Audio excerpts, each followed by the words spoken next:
My camera moved. Bastard. Good morning, everybody. I hope you're doing well. That is loud. Calm down, Northern boys. Good morning, everybody. I hope you're doing well. I would never. This song taught me spaff. I know what spaff means now. Someone was listening to this song? Oh, that's amazing. Good morning, Anubis. I've never met someone who knew this band other than us. Ever. Like, I feel like I introduced this band to people a lot. Good morning, October. How are you? Thank you. I like this shirt too. It's like cover and keeps me warm when it's hot, which is weird. My jaw. I mean, that was the story. No shit. So I go on a run almost every morning. I actually had to I had to dust off my fucking treadmill because it's starting to get so hot that I'm literally sweating my balls off in the morning already. But I was on I do. There's a fucking hair in my eye. I do the same run almost every day, and there's like this long stretch that's like a half a mile. That's just this long like whoop, like a decline incline kind of thing, and cars fly past all the time. And this truck drives past me with two kids in it, and they catcalled me. They like I don't even know what they said. They yelled and were hanging out of the window and staring at me. So this happened. People just I don't know what it is. If you have headphones on and you're walking, for some reason people in cars feel the need to acknowledge your presence in one way or another. I don't get it. It happens all the time. But this time I was feeling, I guess, weird and decided to just laugh, obsess, like manically at them. I just started to cackle and stare really hard as I was running, and they flew past me, and I'm like, whatever. I get to the stoplight, and they're stuck at the stoplight, and I just stand there and stared at them, and they would not look at me.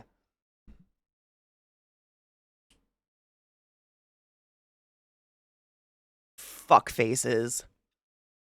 I did. I literally stood there stretching my leg like, look at me, pussy.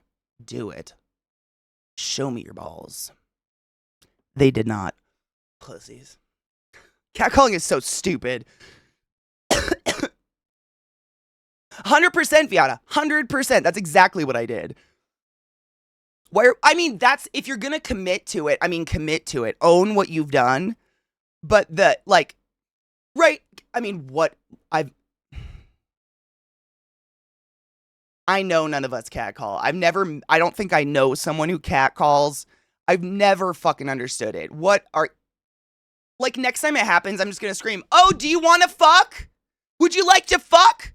And I'm gonna climb in the truck. I don't know what else to do. I'm just gonna climb in the truck. What do you want? What are you aiming for here? I'm out sweating so I can eat whatever I want. What are you doing? This is why I don't go to gyms, man. People want to socialize. I'm just like, that. It's not the time. People are timid. I mean, it's just funny because you'd think someone who's catcalling wouldn't be timid. But they are. They literally, like, this, me standing there like with one leg up against my ass just staring, and they were like, the most hard forward stare I've ever seen. They wouldn't know what to do. I know, and that's kind of like, what else do we do to get them to fucking stop? You ever had your asshole licked by a fat man in an overcoat? Let's fucking go! I'd do it. You want to eat my smegma? The only acceptable catcall is Jay and Silent Bob Strike Back. Hey, baby, you ever had your asshole licked by a fat man in an overcoat? I love you guys so much.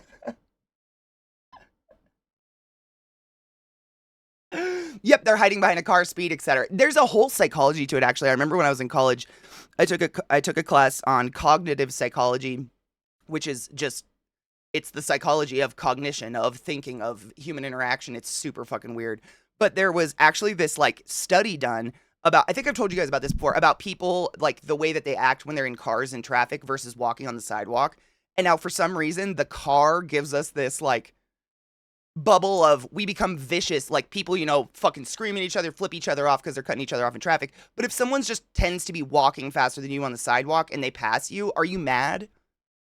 Like, do we cuss people out or flip them off or try to stay on their ass if they just walk past us? No. But if for some reason, if we're in a car, we turn into monsters. It's a whole psychology thing. It's actually really interesting.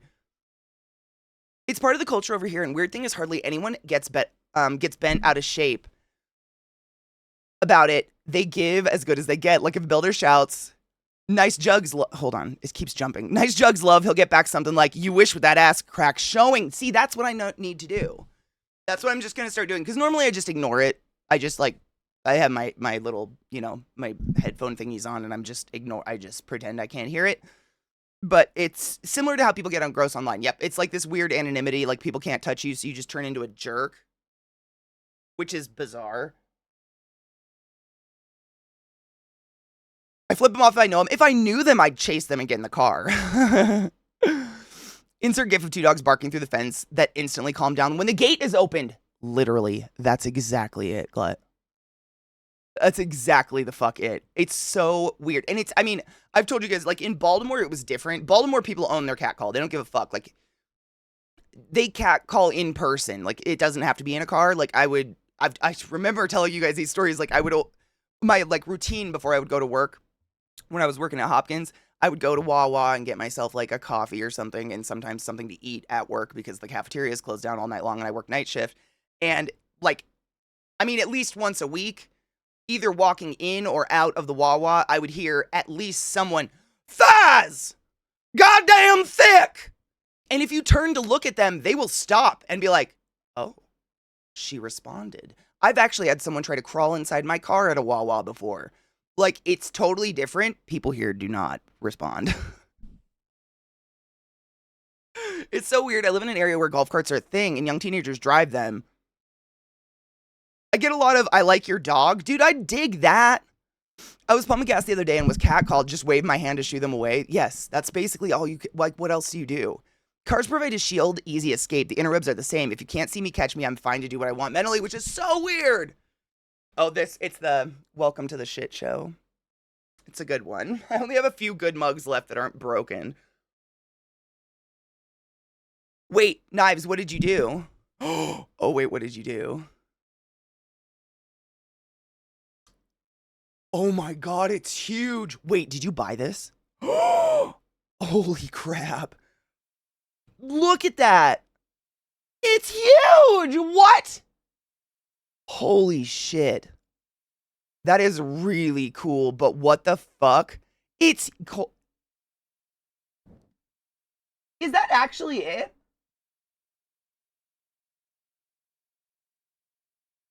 They all look incredible. Like, I'm kind of blown away that's... Wow. Dude, what the fuck? People that built, like... Is that the real thing, or is this just a... That's very cool.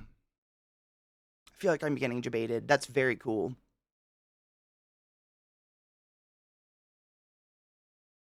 The cat call on foot, oh, it's very common in Baltimore. It used to happen all the time, and you do not respond because you will get someone crawling in your car. Vile, mine's been jumping around all morning. Like, I'll try to read someone's message, and it scrolls up without me scrolling. It's same thing. I think Twitch is doing something, because for the past week, it's been fucky. And that's always what happens before they put through some update. Wait, Fatal, what?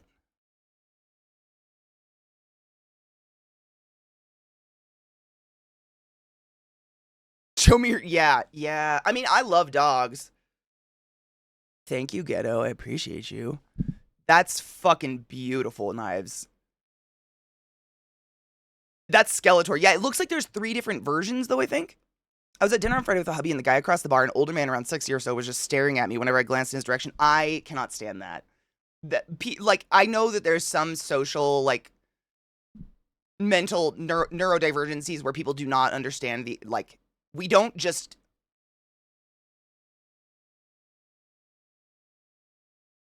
None of this makes anyone happy. We must shift our eyes. We must look around. Oh, it's one version. I was going to say because the mouth looked different. Oh my god. So you're going to have all the parts to it to, like... Where are you going to put that, dude? That's fucking amazing. The left hand's giving the shocker. Wait. Wait, wait, wait, wait, wait, wait. Wait, wait, wait. Okay, kind of.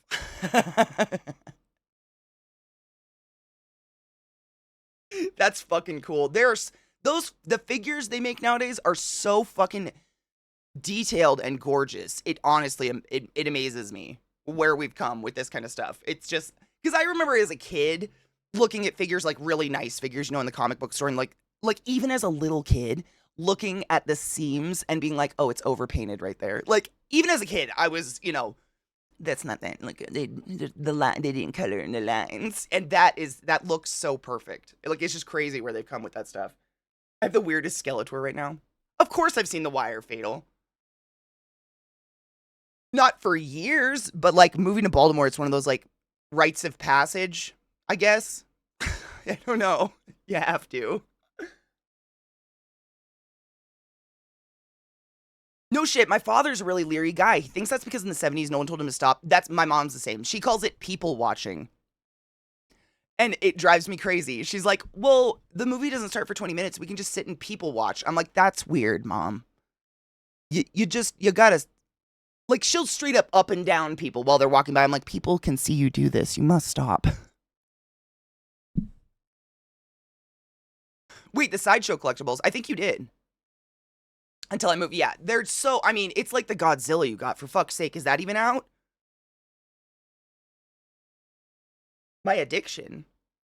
Which one? There's so many.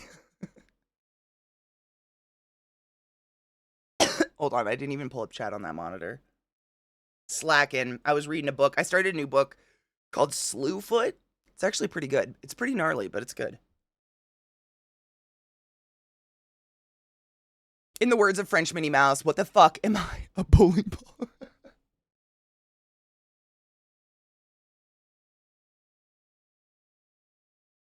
Jesus Christ. The addiction's right. Yeah, like I've got my coffee addiction. Man, I go cold turkey on caffeine once in a while just to like cleanse my system, but I've been drinking coffee since I was in 4th grade. There's something I've done like for like Lent. I'm not practicing Catholic or anything, but I think it's kind of fun to challenge yourself and, be like, give up something for a period of time or whatever. And I've given up coffee before just to see like, is it an addiction and that's the only reason I'm making coffee in the morning, or do I truly enjoy it? I truly fucking love coffee. Like the ritual of it, making it in the morning, the smell of it, it is the beginning of a day. Like, I don't understand. It's so uncomfortable for me to be in a house where they don't start their day with coffee. Like, what do you do in the morning? Do you, like, stand by a window and drink water and hope for photosynthesis? Like, what do you do? It's so bizarre to me. Like, it's just like the warm, comforting wake up, quiet time in the morning. I don't know. I truly love the taste and everything. And I've gone cold turkey and gone off of it multiple times before. Just, again, it's good to get off caffeine once in a while. I do consume a shit ton of caffeine. I know a lot of people don't knives. The reason I do, it's totally my family. Like I've told you guys, my mom is that type of person. She has a pot of coffee on from 5 a.m. Well, actually 4:30 a.m. until 8 p.m. There will be a full pot of coffee. And if you take that last cup and you don't do another pot, oh, she's coming for you. Like, there's just always got to be a pot of coffee on. And so it was just out. It was just, like, there all the time. So you just kind of started drinking it. Like, everybody, it was that or tea. It was always there. My mom loves, she, like, I thought this was, like, a personal thing. I didn't realize this was a millennial thing. I've seen so many fucking memes about this recently, though, where it's, like, people will say, all these youngins walking around with their super cool water bottles and waiting in line for some fucking water bottle. I don't physically remember consuming water before the age of 30. Like, my parents would come to my basketball game and bring me a Diet Pepsi. It is, I thought this was just me, though. Like, because my mom doesn't drink water. She's just a coffee fiend. No, it's all of us. We just lived on plastic. This is why we look young. We're just human pickles. We are the Pickle Rick generation. Yes, dude, curmudgeon, exactly. Coffee time is the best time. It really is. I sold my cafe 10 years ago and I still brew a Chemex every morning. I get it. Have you ever made a cup of, have you ever made a, um, AeroPress? It's like a pain in the dick, but I swear to God, AeroPress is the best cup of coffee I've ever had in my life. Right? What is it? Like, anybody out there that knows more than me about coffee, can you explain to me why AeroPress just happens to make the best fucking cup of coffee that exists? It's a pain in the dick. I do not do it every day because it's just kind of a pain in the dick. But it's the best cup of coffee. I don't understand why it's so good. Same, Kona. I'm same. Like, how do you function? I have a coffee at 10 and another at 2. I usually only have 2 in the morning. I don't drink coffee all day. Like, that, it's too hot. It wouldn't be fun to drink it all day. I'm not that bad. Zendivia, I used to do that, honestly. Like, that is a great way to wake up, the adrenaline alone. Does it fuck with your sleep? See, I know, like, I've read this and my doctor's told me this, but, like, the weird adverse reaction of caffeine to an ADHD person is very bizarre. I never really noticed it. I just thought I had this insane caffeine tolerance, but I can go to bed with a cup of coffee and fall asleep drinking it. And it's so like I just thought it was because of a, you know, tolerance level because I've drank coffee for so long, but it's absolutely not. Like it's a form of like self-medication for those of us that can't sit still and squirm a lot. Dude, right? I keep my arrow at work. I use metal filters so easy cleanup. Yep, the metal filter is the way to go. I went through so many fucking filters. Is it the oils? See, there's oils. I get like that the oils on my coffee if I make an AeroPress. They're in there. Hydrate wasn't a thing until they started selling those waters with the sports nozzle. No shit. Like it just wasn't a thing. I wish I like coffee. I mean, it's just an extra expense, really. That's kind of how I feel about booze sometimes. Like when people go out drinking and they're like talking about fancy wines and mixed drinks and shit, I'm just like, there's no way you're gonna make any of this taste good for me. But I'm very jealous that you can sit down and like pair a glass of wine with your meal, whatever it is, and you're like, oh, the notes and the blah. And I'm like, that tastes like old grape juice. I wish. I wish I had that palate. Like my entire family is raging alcoholics. Dad died of it when I was 7. Like none of it. I just don't like booze. I never have. I'll socially drink once in a while to get a buzz, but I don't enjoy it at all. James Hoffman. Hold on, I'm gonna write that down. I love my AeroPress. I've literally gone through 3 AeroPresses in my lifetime just because the hot water like breaks down the plastic of it. But if you guys don't know what the fucking AeroPress is, just Google it. It's essentially a way of making an espresso shot without an espresso machine by hand. But you like make it and then you pour hot water from your kettle in. It's like an Americano, but it's seriously the best cup of coffee I've ever had in my life. AeroPress. I've never had a better cup. Like Chemex is pretty good, but AeroPress, dude, I don't know what it is. It's so good. I have a friend at work. I have a friend who works at a dispensary. She mentioned people with ADHD also have a higher weed tolerance. I don't know. I don't know if I've heard we have a higher weed tolerance, but I have read a lot of studies on ADHD being treated with THC in various forms. But I don't know how you would have a. I mean, hold on. Let me write this down before I forget. James.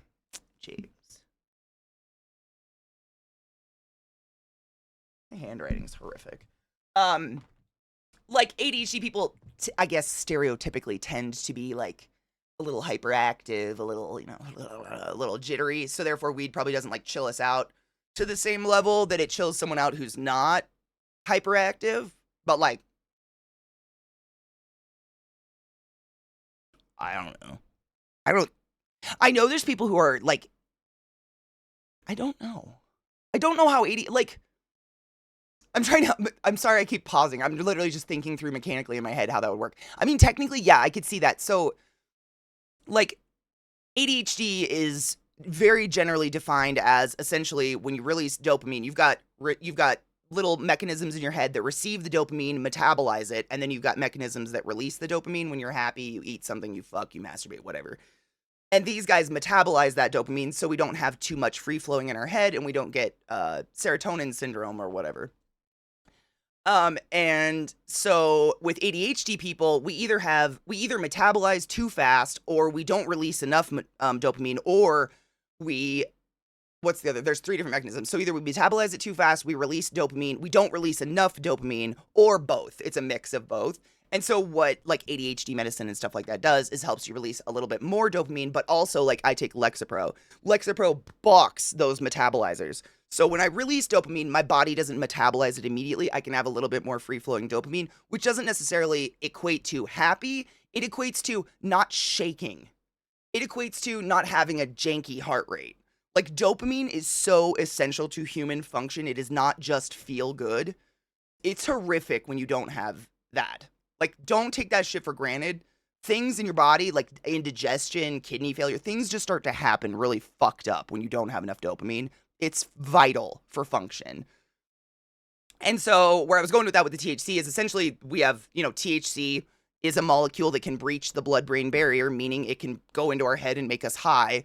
And so obviously there's got to be the THC goes in, there's got to be a metabolizer, and maybe we metabolize too fast or something like that, or it doesn't release the same amount of dopamine, I'm just trying to think of it mechanically in my head. But I could see that. I could see how that could be a thing, because it's like a lot of ADHD people need higher doses of many medications because of that. Unfortunately. Ooh, Nick, fuck yes. I've been known to drink a 5-hour energy and nap for 2 hours. Same. Yep. Yeah, it's the same. It's so weird. I've never seen somebody with ADHD on caffeine overdose, and I hope I never do. I don't think, well, I'm not going to say that. That's probably possible. Don't do that. Coffee naps are the best, by the way. An espresso or a strong regular cup, chair snooze for 20 minutes, wake up feeling like $1,000,000. What the fuck, right? Yeah, same. Each brew method has pros, cons. If you get the grind right and use appropriate temperature, you can really vary the good compounds versus bad compounds. See, and I'm trying to think.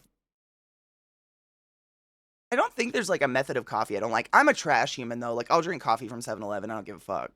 Give me that brown sludge. AO is also team wine is rotting fruit. I want to like it. Like, and I'm sure AO's the same. Like, you see all these people who are like fancy and pretentious and can drink whiskey on the rocks and really enjoy themselves. And you're just like, hot chocolate exists. You know that, right? Like, in terms of beverage selection, there are beverages that don't taste like hot poison. That being said, I smoke a shit ton of weed, and I'm the first person to tell you it smells bad. I do not want to sit in a cloud of smoked weed. I don't want to fucking drink bong water. Like, none of it's fun, but I like to get high. So maybe there's something to that. Lexapro is pretty, I don't want to say popular, but effective. I would say it's pretty effective for a lot of people. That being said, I have heard that Lexapro can prevent boners and or give you whiskey dick, where you'll never come. And I know this is like kind of off topic, but I feel like it's really important to say, if that's happening to you, please talk to your doctor. There are many medications you can use out there to feel better about yourself that maybe don't destroy your sexual health and mental stability about that. I think having a healthy sex drive and being able to ejaculate or come is vital for mental health. In my opinion, you shouldn't have to have limp dick syndrome just because you want to feel good. Please talk to your doctor. That's it. That's my PSA for the day. You don't have to live like that. What up, Funk? How are you? That's where all the vitamins are. Ooh, what'd you get? What'd you get, Fiona? Whiskey's lovely if you get a smooth one. Trouble is, the nicer it is, the more awards are won. Supply demand takes effect and the price goes into low Earth orbit. Exactly. Which is so stupid. If you can find a coffee shop near you that serves a Yurgashefe.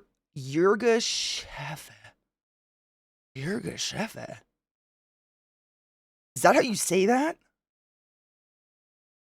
Ooh. No shit. Oh, I'm going to write that down. That's my flavor profile right there. Yurgashefe. My fucking American mouth is so broken.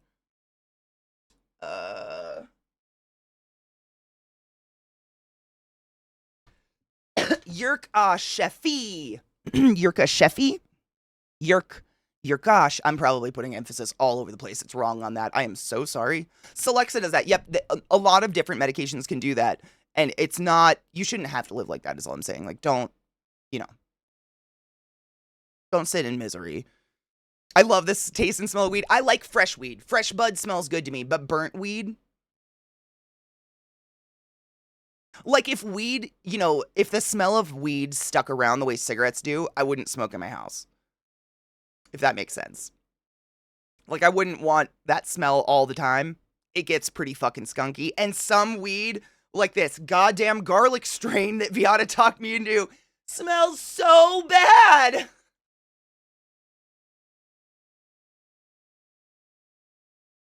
It's so garlicky.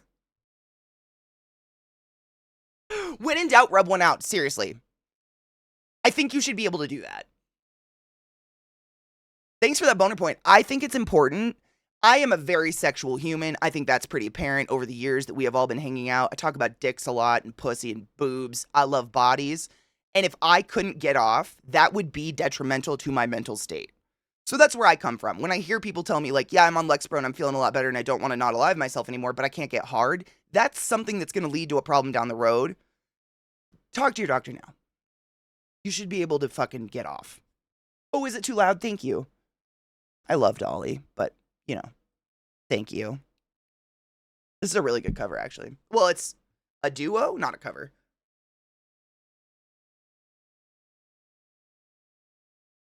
The garlic strain, dude, funk, it's so bad. But the strain is wonderful. Like, it's such a nice, pleasant, mellow high.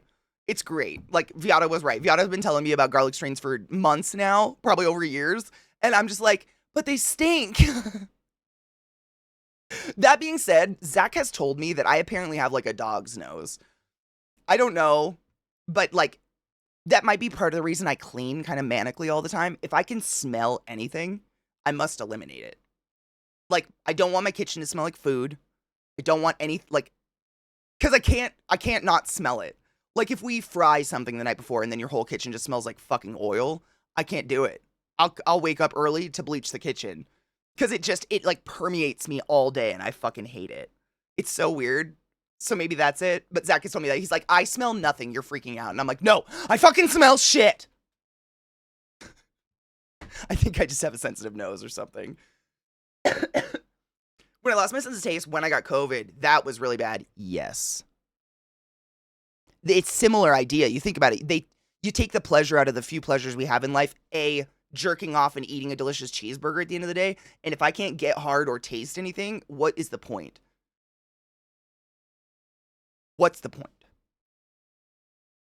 I'm being very serious. Like, those are very animalistic urges and instincts of ours that feel nice. And when that's gone,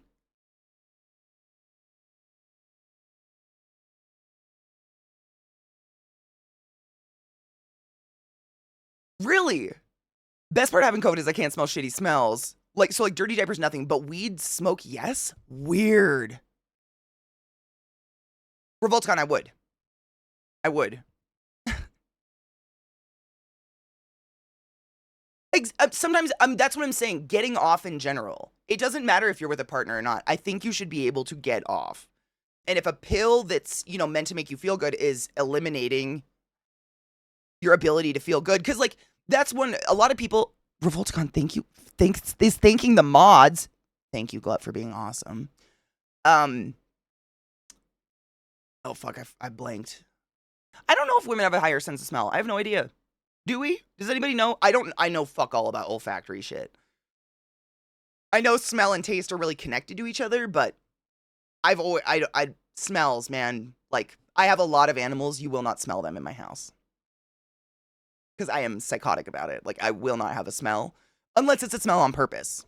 Like perfume or something. I'm on 20 milligrams Lexapro, 150 milligrams Wellbutrin. For me, it's not that I can't get hard. It's the mood stabilizers keep me so stabilized that I needed extra drive to get in the mood. My ADHD meds help a ton because I'm able to focus on what I want and what I want to do for my GF. That's awesome. I'm really happy you have success with those, seriously. Is it really curmudgeon? I wonder, because that's definitely me. A good sniffer and hypersensitivity to noise is an ADHD thing. There you go. That's it then. I've always had it. Like, I've always been like I bitch to you guys. I can't go in a mall. Not that I want to, But my mom used to make us go to the mall as a kid, and I'd get physically ill because of the smell of those fucking perfume counters. They're just too much. Like, I don't want to taste what you sprayed on yourself. Stop. And you just walk. I mean, honestly, I cannot physically remember the last time I was inside of a mall. And I don't know where else these stores are. But do you guys remember back in the day, like Abercrombie and Fitch and Hollister? I've actually never physically been inside one of these stores before. But you just walked past them, and it was like... it was like axe crack. It was so... I'm getting nauseating just thinking about it. It was so bad. Like, it's so strong. And I think they do it on purpose. They, like, spray it into the fans or something. Dude, senor, thank you for the sub! Go forth and be consensual in all the ways, because nothing in this world is sexier than pure sober consent, and I fucking appreciate you. Thank you. I got a bit of a limp dick from ADHD meds, but that was when I started out, and it went away after a short while. Good. Good. Do you know, like, so, like, when I got on my meds, a lot of them, they take, like, 6 weeks to kick in. Was that about the time you found that your body was, like, regulating itself and you were able to be normal again? I guess. Be normal again. I don't know what else to say. You know what I mean? Be able to get fucking hard. Jules? You see Jules behind me? Where? It's not nosy. Now I'm just genuinely curious what you see behind me. I don't know.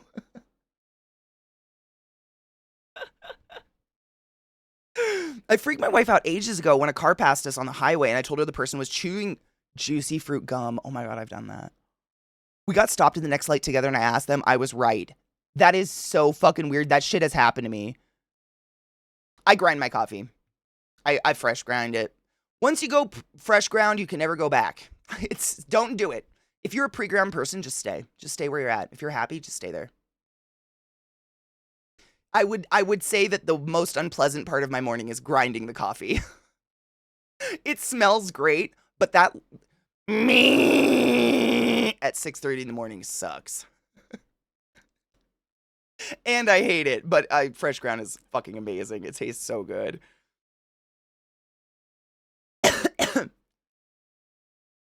My chat is, they're doing something. It's just jumping all over the place. I'm so sorry if I'm like missing anything.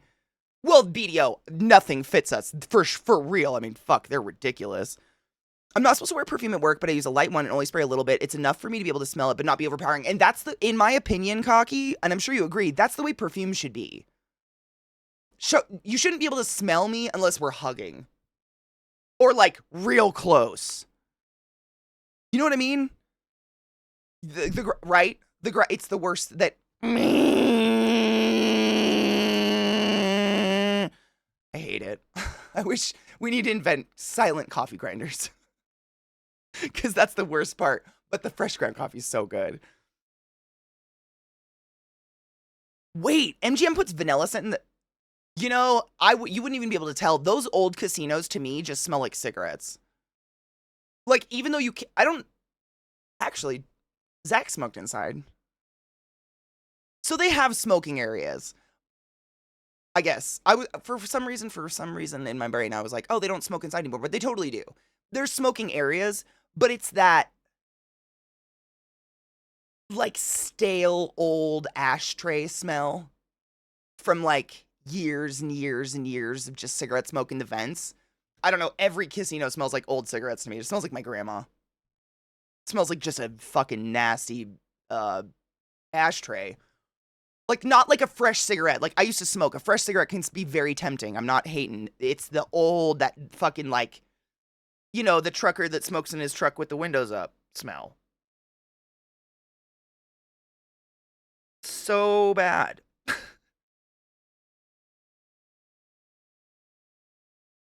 That's how all aroma... Wait, god damn it, it's jumping all over the place. All aroma enhancing things should be. I agree. If you give me a hug, I would want you to smell my perfume, but not if we're standing next to each other. I agree, 100%. Like, that's the only time I don't need to eat your smell. Cigarettes and grandma, man, those things, just, my memory, like, if someone said, like, draw a picture of your grandma right now, it would be her like this, with her dentures loose and kind of dangling in her mouth, and she'd have a 175 Seneca hanging out her lip and her oxygen tubing like this.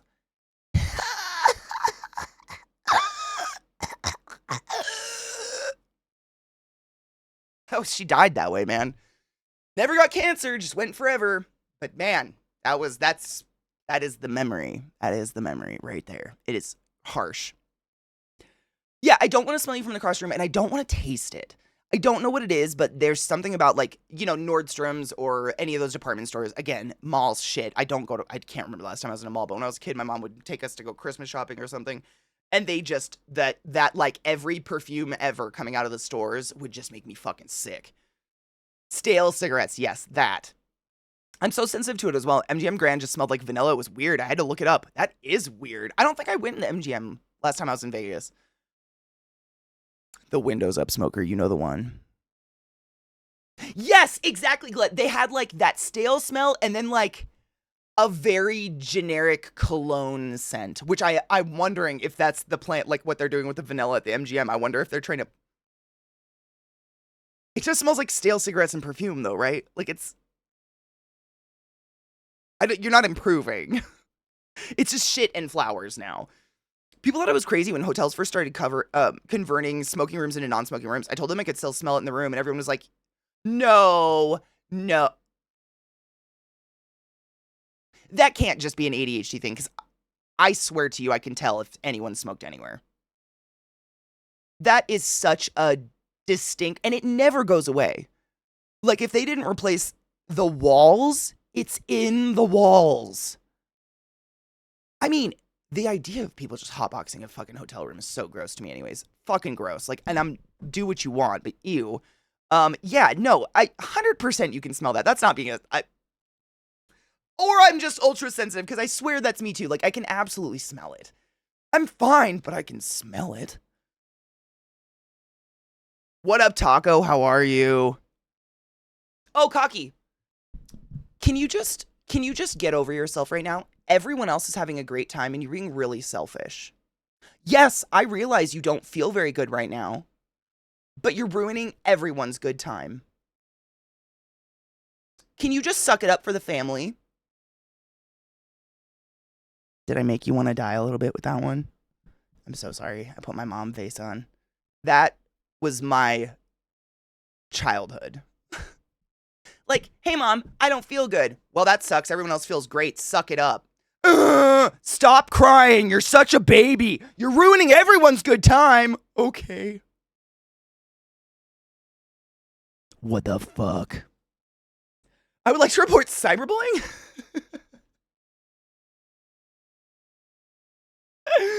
Most side effects went away after 1 to 2 weeks. Okay, but some seem to come back as the dose increased, then going away again. I was told that I'd have to be on the med for a while. I might need a higher dose to really notice the effect.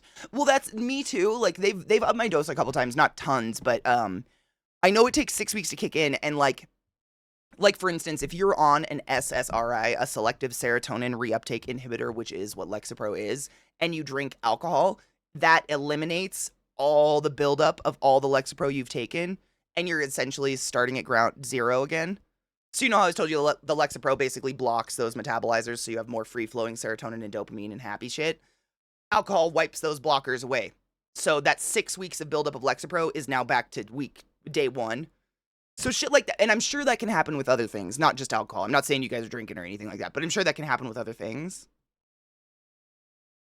I'm just lucky I don't fucking drink very much.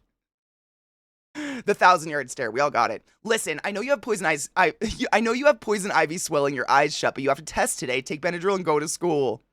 Are you dying? Show me where it hurts. I'll give you something to cry about. Okay. Okay. Okay.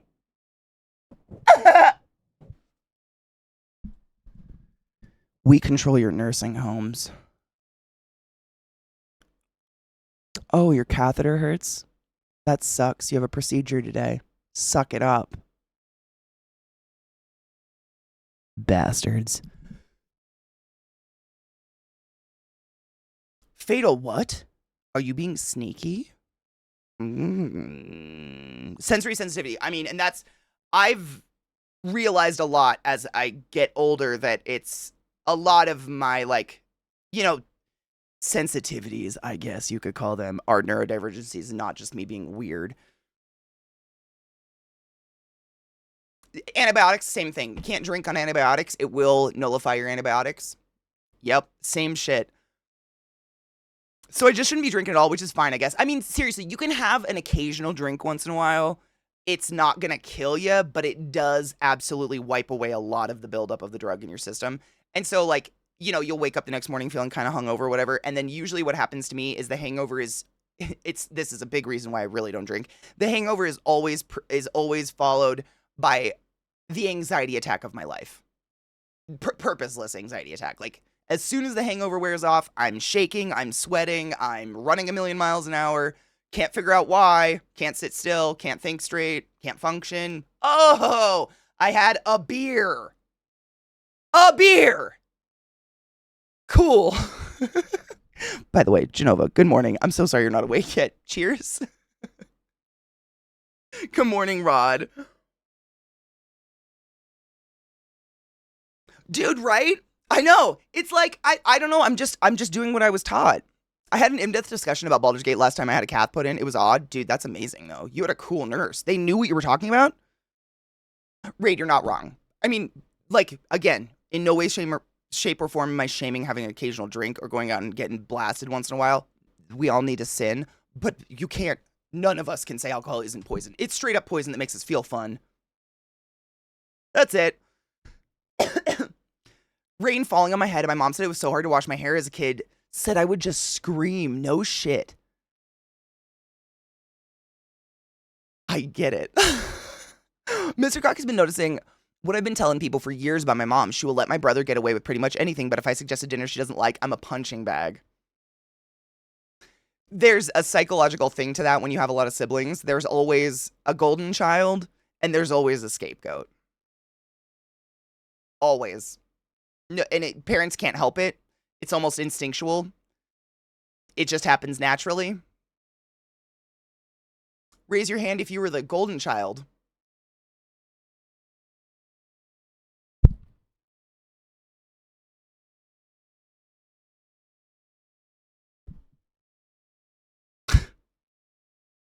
Wow, Knives! It's almost like you called it out.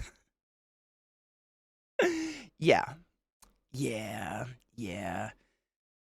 I lived with all of this and got gaslit my entire life because of it, and people wonder why I turned into a hateful fuck. Now I just stay away. Well, I tell my mom, she loves to make comments. Oh, hold on, Jonah, let me grab that before I lose it. Chat has been jumping all over the place today and being very weird, so if I miss anything, please feel free to nag me. It's just broken. I don't know why. It's not letting me scroll again. I literally can't scroll chat. What the fuck?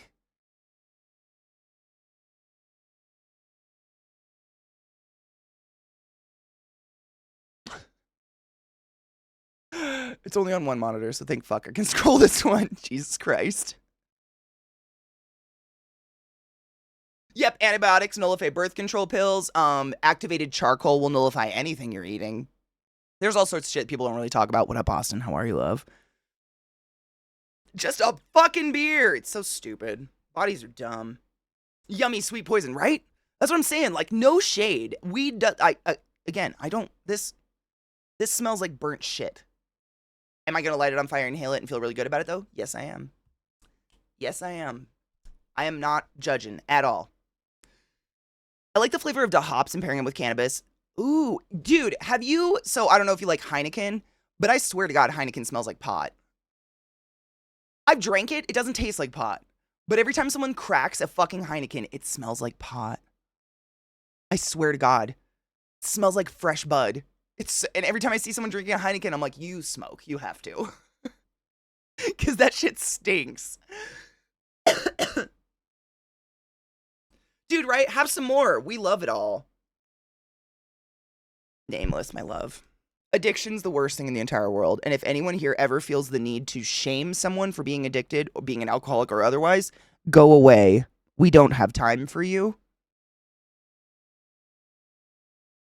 If you really think you're above any of us to judge, get the fuck out. I ain't got time.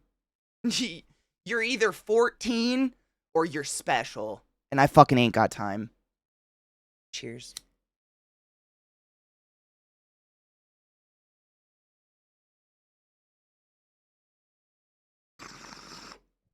Oh my god, Genova, we watched it. It just loaded. We watched it the day it dropped, but we're definitely going to watch it again because you dropped it. It's so good. I know. Kills dropped it initially and was like, I don't know how I feel about it. And then he was like, okay, it's growing on me. And I kind of get where he's coming from. I really like it, but I kind of get where he's like, it almost feels like two different songs trying to come together that almost don't come together, but I dig it. I still dig it. And I think it's just because it's them and they're hilarious and I love them. Weed is related?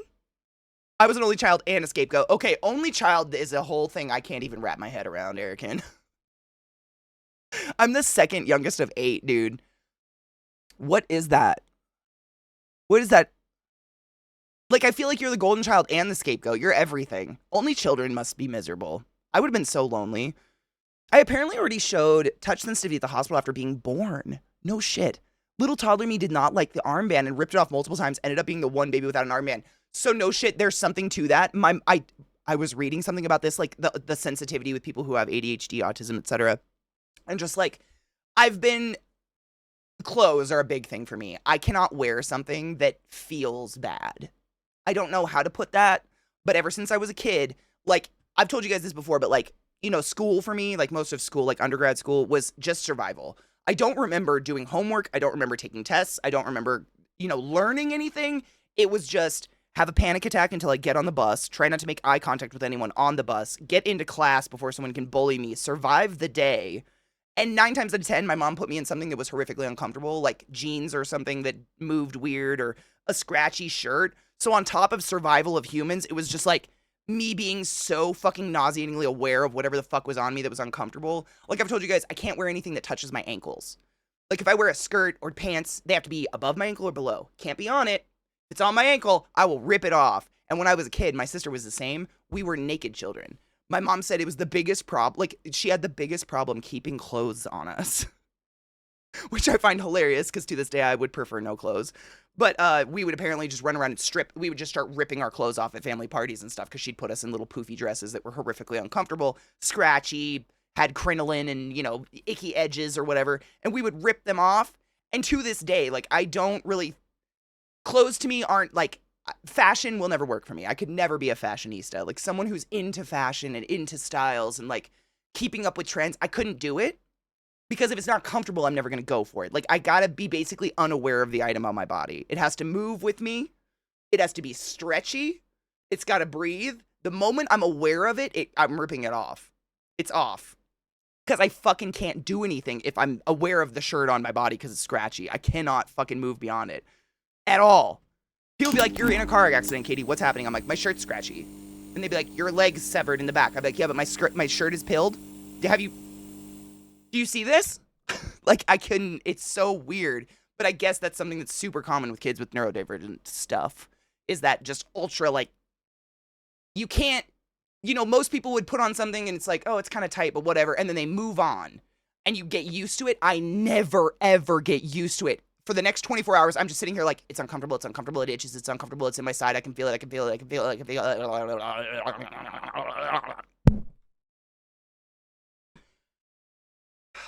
It's horrible.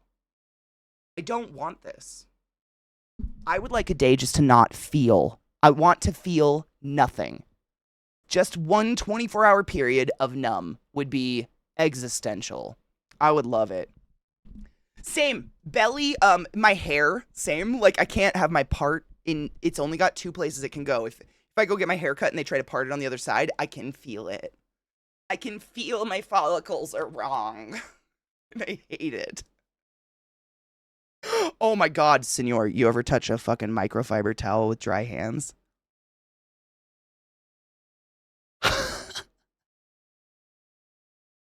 It's the fucking worst. Tom! Dude, I can't hear my alerts.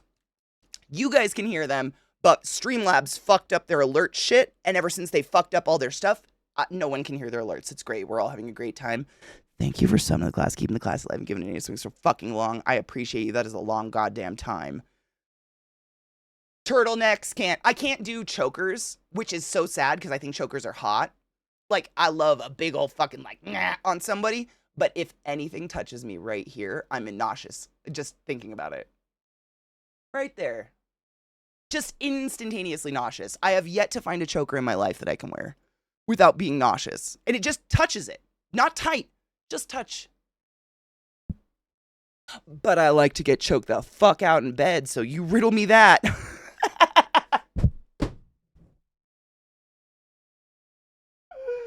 What the fuck?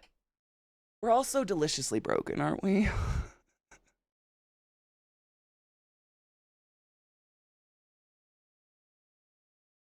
Okay, so I'm not the only one. Thank you. I really appreciate you guys being comfortable enough to say the same, because, like, it's really hard to explain to someone, like, I can't wear a necklace that touches my neck, but if you could just make my face turn blue for a minute, that I could come real hard. Thank you so much. What the fuck? Bodies are weird.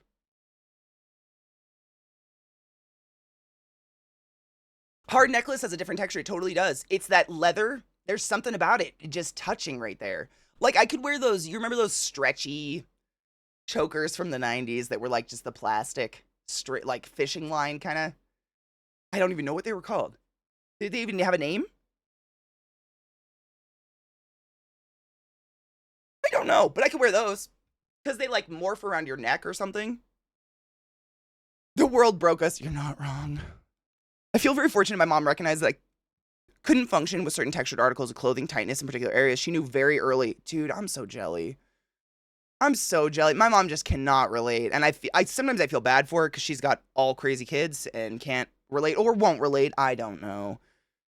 Dude, it's hard to explain because, like, especially if you're with someone who's highly aware, like, you don't put things on your neck. Like, I don't wear turtlenecks. I do not wear chokers. I have lots of them. I've made chokers. Like, I've literally learned how to leathercraft to make my own chokers because I thought maybe that was why I couldn't wear them because I think they're so hot.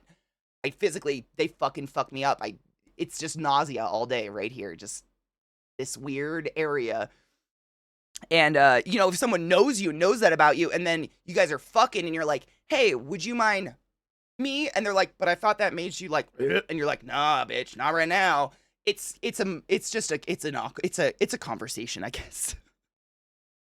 It's kind of like, I don't want you to slap me in the face, but if I'm naked,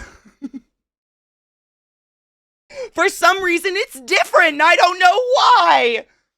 What the fuck? Communication's the hottest thing you can ever have in a relationship, in my opinion. Yeah. I don't know how people, I know women my age who have never, in their words, had an orgasm, and I ain't here to judge. I ain't throwing shit around, but like, oh my God, what the fuck are you doing?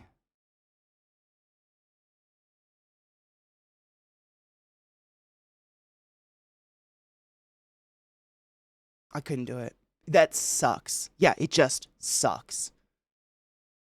I'd be like hands on head like this, like, no, here, keep going. Like, I don't know, man. I just don't have a tolerance for that, I guess. Not even solo. Nope. Never. They don't. They're so uncomfortable in their skin. They can't. Like, they can't get out of their own head. It's very sad. It's very, very sad. The list of things you can't do to Katie is a very short list, right? Don't bring food in the bed. If we're talking fucking, that is my line. I really like a clean bed. Like, can you tell me there's anything more pleasant than just climbing into a clean bed at the end of the day? And if there's a sticky spot from whipped cream, honey, etc., I'm gonna be mad about it. Get that out. Get that out of my bedroom. That's not there. I mean, we can have a picnic in the bedroom, but we're not gonna fuck on it. You know what I'm saying? That's my line, but that's a cleanliness thing. Yeah, the shirt collar, I can't. Yep, Zephyrus, that's what I was just saying. I have the same thing, but when it comes to fun, sexy times, I do enjoy a little airplay, if you will, for a lighter term. But I can't wear a choker. All right. Like even this is breaching it. Honestly, this collar right here, it's like wiggly. So but if this was not wiggly and it sat like that, I couldn't do it. It's almost there. It's the weirdest thing, but I've always had it. I just don't like shit around my neck. Sitting there. How do you fix it or how do you grow into it? What do you mean?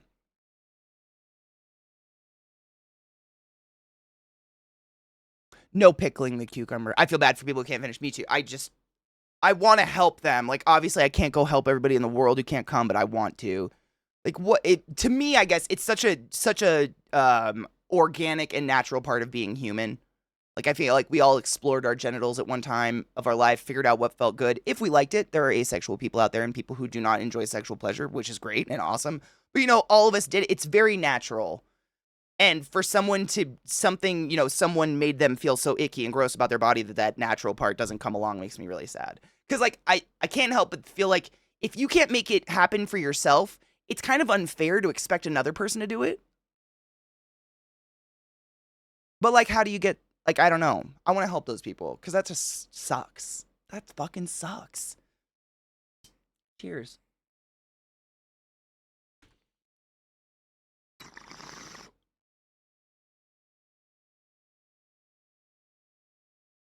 At what point? Knives!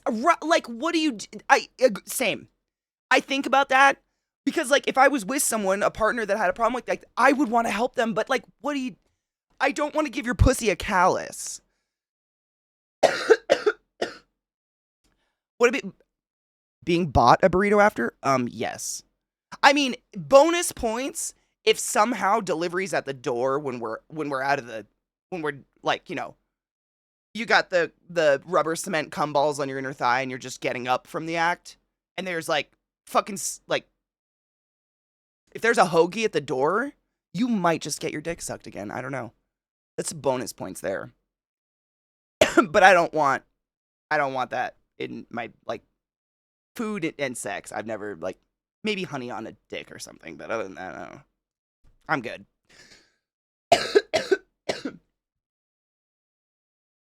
Pretty sure I have at least one child with a pillow. Dude, I impregnated all my parents' furniture far before they had any idea. Like, it's natural. Like, we joke about it and we laugh, but that is super natural. Everybody finds themselves and starts humping shit at a certain point, right? The only thing that's different, and I'm a little jealous of, but also not, is that for those of you that had penises, one day something came out, and I just will never experience that. I will never know the, like, there comes the feel good. Ah! What is that? Oh, weird. Rubber cement.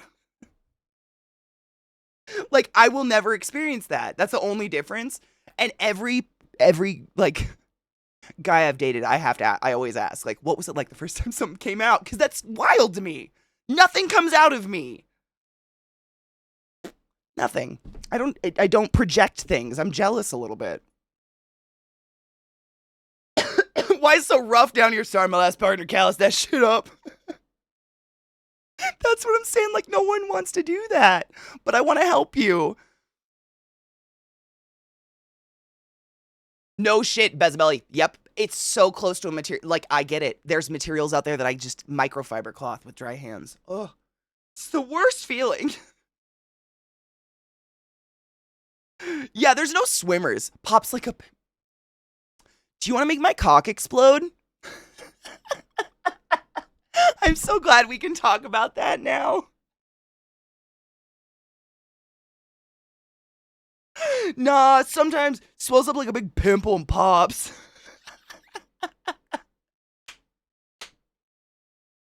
The cock explode just killed me so much.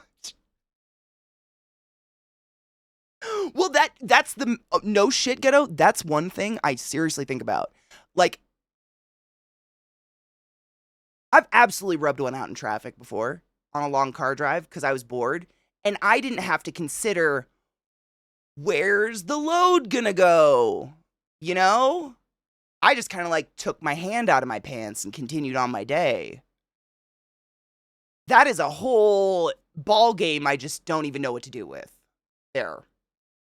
Again, things don't just project out of me for the most part. And I don't know what to do with that. Like, it's a I mean, cum socks, right? We've all seen the Reddit stories of the creepy things people keep under their bed. I'm so red. Wait, why are you so? What happened?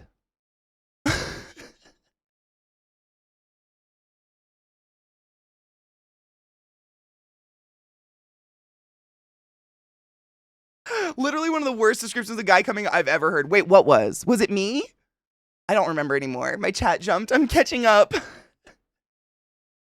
Oh, we unlocked a memory. Hold on. I was trying to remember the first time I masturbated and realized it was not the first time I had an orgasm. No shit.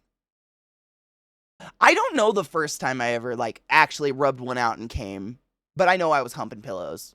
Like like I just I think it was too long ago. Oh no, I'm too old.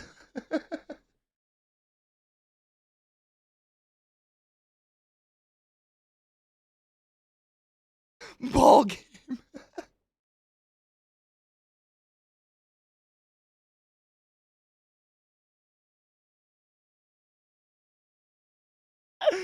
No shit, curmudgeon. I mean,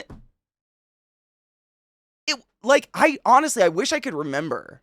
Like it's kind of a weird topic because it's like kids, but like every kid does it again. I think it's very natural. People find their genitals and we figure them out, right?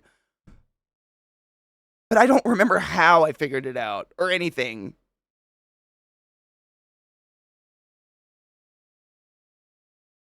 I think I just had a lot of alone time.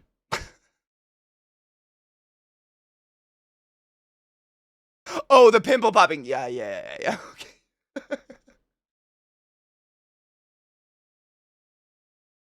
Dude, yeah, the first time you actually nut, your inner engineer is born while you determine what your load management strategy is. Do you want to know? Can I just say, one of the craziest, like, I guess disappointing realizations when I first decided to fuck a man was that it was so much more complicated because that fleshy fuck won't stop moving.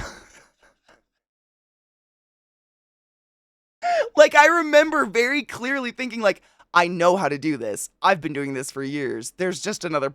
And I was like, sit still!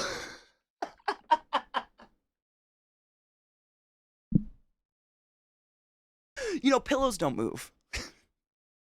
The armchair didn't move.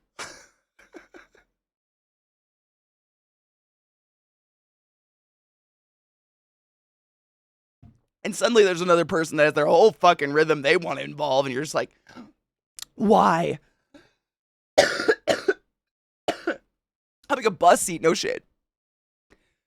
No shit. I think I was like straddling the arm of a couch or something as a kid, and probably was like, why does that feel nice? I'm gonna go be alone.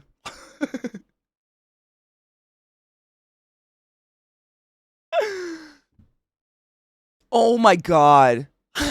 My little pee touched the underside of the cold porcelain of the rim of the toilet, and I was like, oh, that does something. More investigation is needed. I love that we all did this in one way or another, for the most part. Like, kind of had that, like, this seems interesting. What's that do?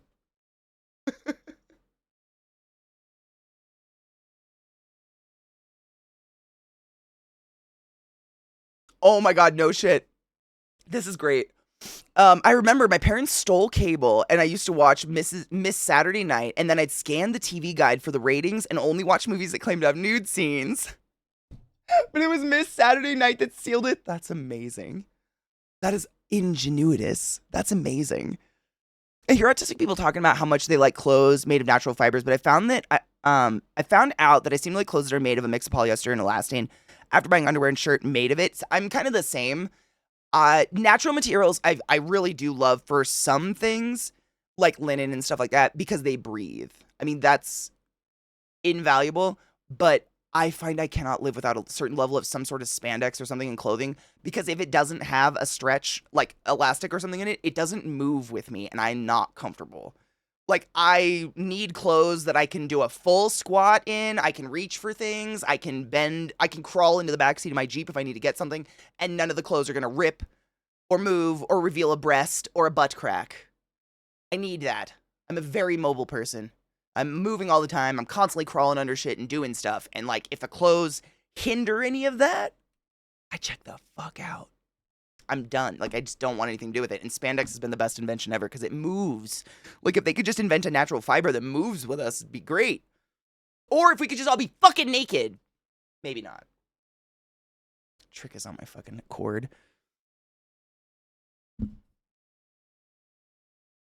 Dude, Mish, right? Yeah.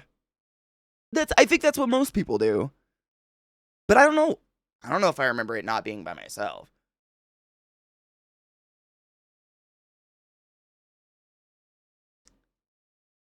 Bottoming is quite tricky. I mean, it's not, I mean, I don't know, honestly. I know we all have the joke about dead fish. I don't know how anyone dead fishes. Like, half of the reason I do the core crunch videos is so I can maintain this horrific position of hip tilt while being railed. It's not laying there like a fish. How did that? I mean, maybe. I don't want to know. Bro, you're choking me out here laying on my shit. We took the dogs to a new dog park yesterday, so they met new friends. We were there for like 3 hours, and they are in comas now. On my headphone cord. They're the best.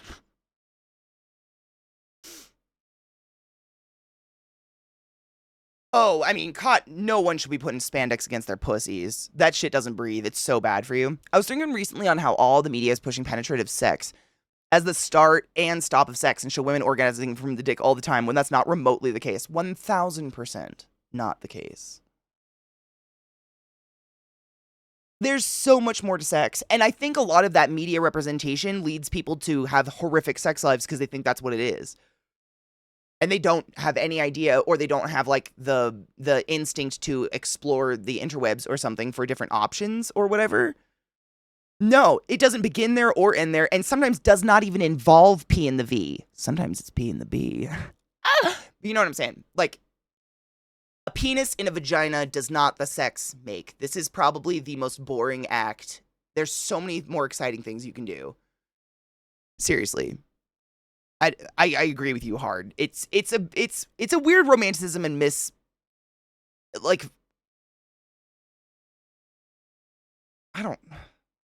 the word? It's not mysticism, but like, Erican, it's your fucking birthday? Hold on. I really need to blow my nose, so if boogers fly out, I'm so sorry. Happy birthday, happy birthday, this is your day to have a lot of fun. We're waiting for the celebrating, this is your day. So happy birthday to you. Ooh. Happy birthday.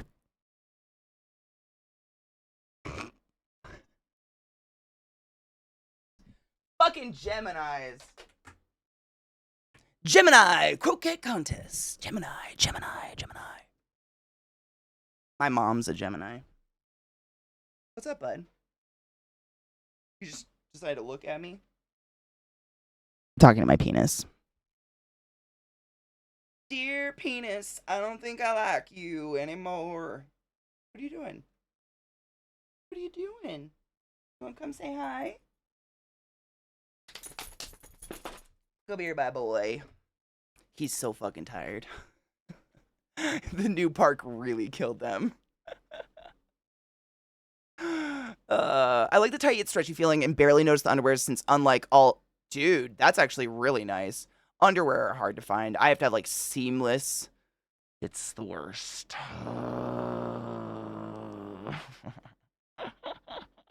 Porn, books, movies, it all pushes that women love to be deep dick. It's really the patriarchy. What the fuck is that, right? I mean, I know people who love to have their cervix punched until it's purple. Not one of them, but I know people that like that, but in no way, shape, or form would I ever generalize a population as people that just want to be fucking railed against a wall all day. Like how, I mean, in my personal experience, most penis holders are very bored with that as well. When you suddenly introduce the idea that that's not all we have to do here, it's, no one's ever been like, no, I like to just lay here and rail in one position for 1.7 seconds.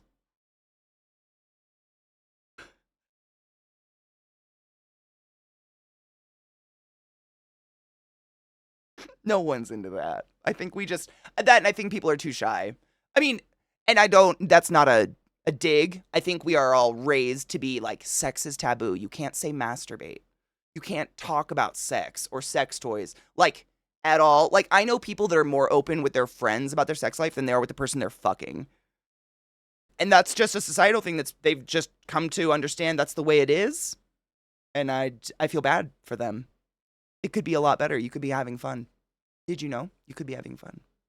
Like fun.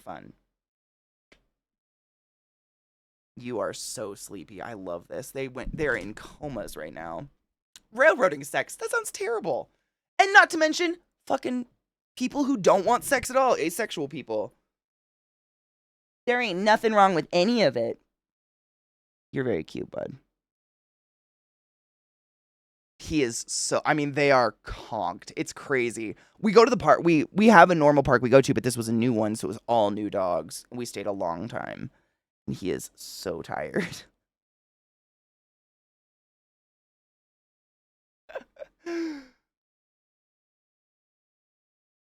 Lots of women are terrified of big dicks. Like, I had a friend who had a very negative self-image because he apparently didn't have a big dick, but, like, not every woman's turned on by the idea of mass... Wait.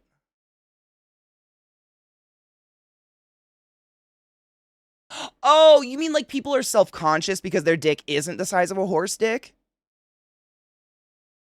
I know I've told you guys this before. I have actually walked away from someone because their dick was so scary. I was like, I'm not putting myself in danger for you. Would you like to play Monopoly? Like, I don't need myself ripped open to my asshole at any point in my life. I'm not having kids, so that's just not going to happen. It's just not going to do it. I don't think there's any shame in that. I feel zero shame in protecting my body. Like, especially if it's just like, you know, a one-night kicker. Like, fuck, it's not like we're going to be working into this. I don't know what to do with that. I don't have big hands for as tall as I am. Really, I don't know what to do with that.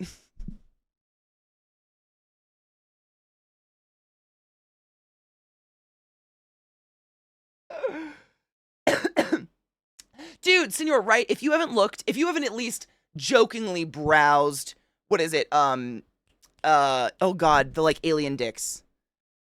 What are those dildos called? Oh, I just blanked on it. It's right there. Oh, it's right there.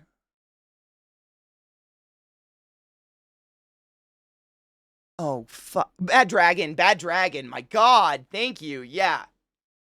If you haven't at least glanced, I mean, come on. Come on. Because those are hilarious. Yep, I saw people do ABC, and that's I think a lot of I've seen a lot of better porn these days, like especially people making homemade porn and stuff on like OnlyFans and whatever. OnlyCans, don't type it. You'll get blocked in my chat because Twitch hates porn. But like, you know, the high production porn or whatever, it's just who did that? Like, whoever thought that was a good idea? My husband's friend isn't allowed to watch any shows or movies with boobies or sex.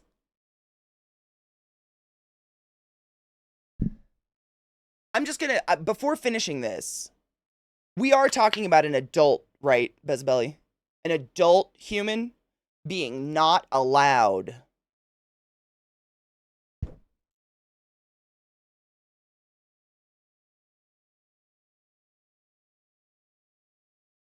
I feel not okay about that. Not allowed. Whomstov. A 40-year-old man. Not allowed. I don't... I overheard this and thought it was a joke, so I laughed hysterically at the dirt. Turns out, it's his wife.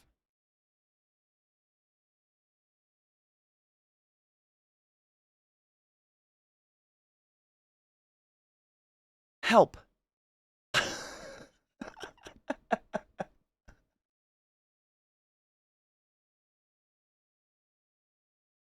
Like, if you don't like someone's behavior, don't make them your life partner. Because We're adults, bitch. We're gonna do whatever the fuck we want. They're not. That's some level of insecurity I don't know what to do with. That's how my last relationship started. No shit. I quite literally make it a practice to start my relationship by checking out beautiful people with that person to make sure they're aware that at any given time, sure, I might be sucking your dick, but I'm going to admire those titties, etc. But I want to do it with you. Like, can we admire them together? Respectfully, of course. But, she is fucking zonked. She's even more zonked. She hasn't moved all day. You want to come say hi, baby girl? Come here. Oh, big girl.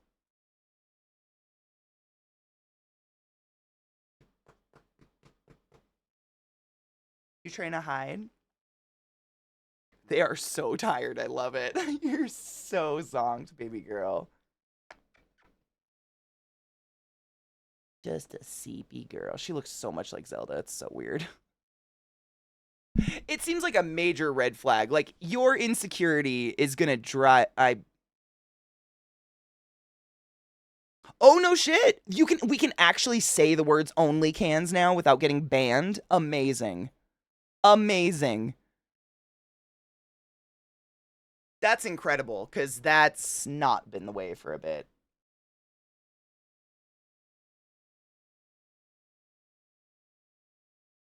McTaggart, right? That's one of my favorite things to do.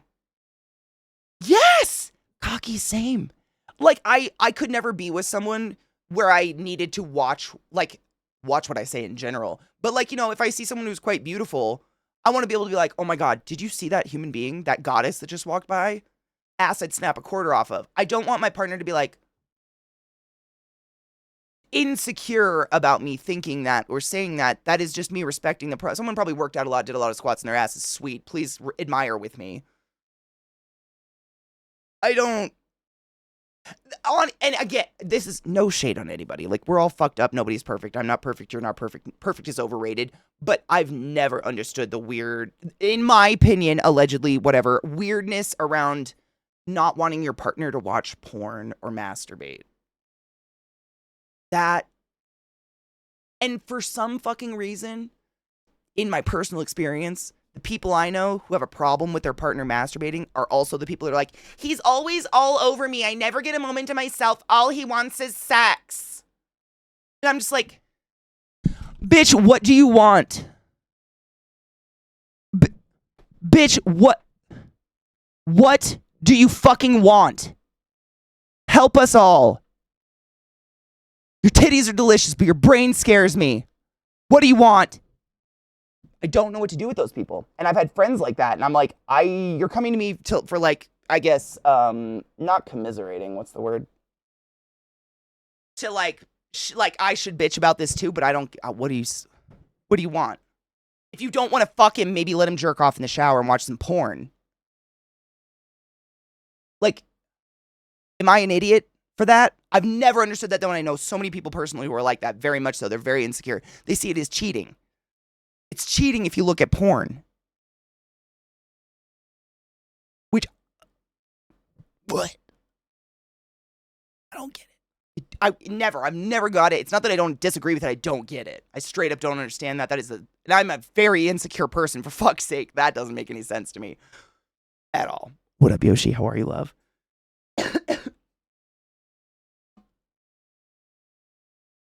It's fucking human nature, right? I mean, allowed, Bezabelli. Allowed? A 40-year-old grown-ass man is letting some bitch allow him things? Like, the only thing she can allow him is her body. That's where you're allowed. Because that's her body. Beyond that, fuck what? I'm very bad. I mean, maybe they like that, though. Maybe that's their kink, is being told what to do like they're a child. Does he wear diapers? No judgment, just asking. It's a thing.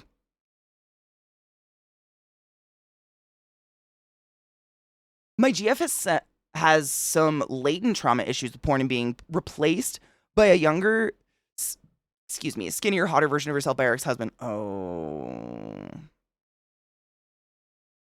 I mean, at least you guys, the fact that you guys talk about it and are working on it, I think says a lot. Just in terms of like compatibility and relationship, what's the word? Longevity is the fact that you can talk about that kind of thing. Because a lot of people would keep that inside and just be miserable and start to resent their partner or whatever. And I think that's even worse. It is. It's confusing. It is. Really, I had a very manipulative ex that lost her shit on me with that. I don't get it. It's like, how is looking at a naked body on TV cheating?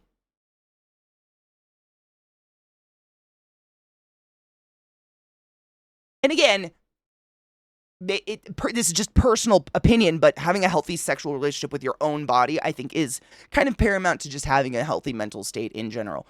And that sexual relationship with your body doesn't have to be masturbation, but it's just knowing what you want, you know, like knowing I am asexual and I don't want anything like that, or knowing I'm a horn dog and want it all, or whatever. That's so just sad.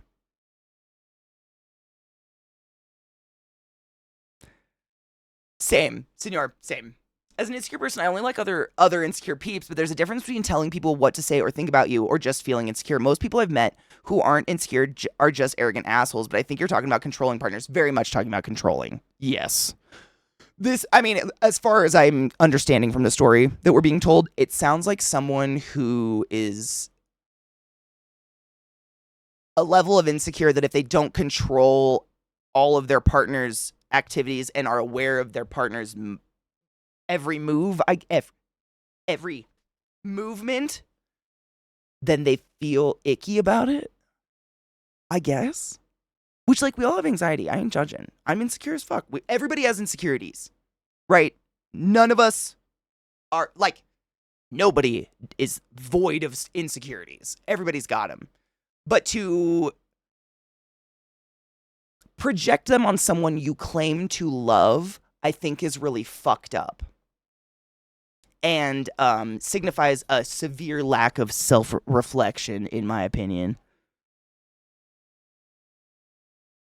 But that's just me, allegedly. I've never understood that shit. I don't get it. What up, Trove? How are you, love? Hold on, honey. This is the part in Starship Troopers where they take a shower, no looking. Knives, get out of my head. I was no shit trying to think of a way, like, how do you watch movies? How do you watch a movie? Because at any given time, there could be a fucking titty. Like, how do you just watch a movie? So in their mind, could I, like, slip and fall into a cheat because a titty came out in a show? Is it like slipping and falling on a dick thing, kind of, maybe? They're pretty religious, but I've legit heard my husband suggest a show, and I've heard him ask, "Is there boobs?" Oh yeah, I'll get in trouble.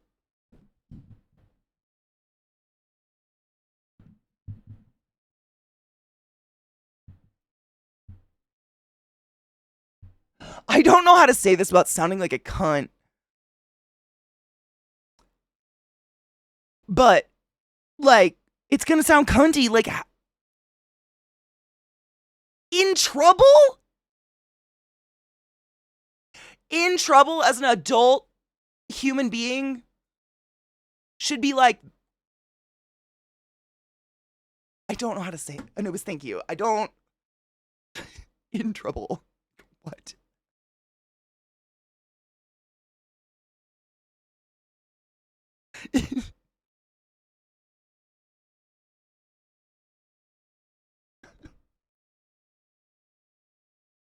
Bitch, I'm an adult. I'm going to do what I want. If you dislike it, leave me. You shouldn't have been with me. Like, I realize that they're married or whatever and have kids and shit, and probably just leaving isn't exactly an option, but like, what?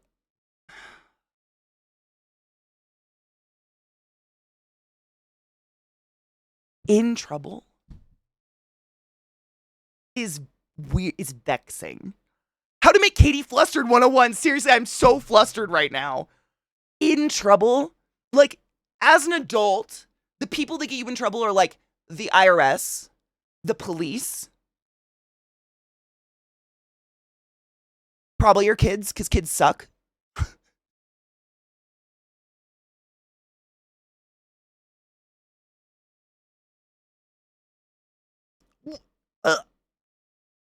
allowed in trouble. Like, I don't know if I'm not kidding you. If my partner looked at me and said, "You are not allowed, blah, blah, blah," or insert consequences, I would laugh and spit on them.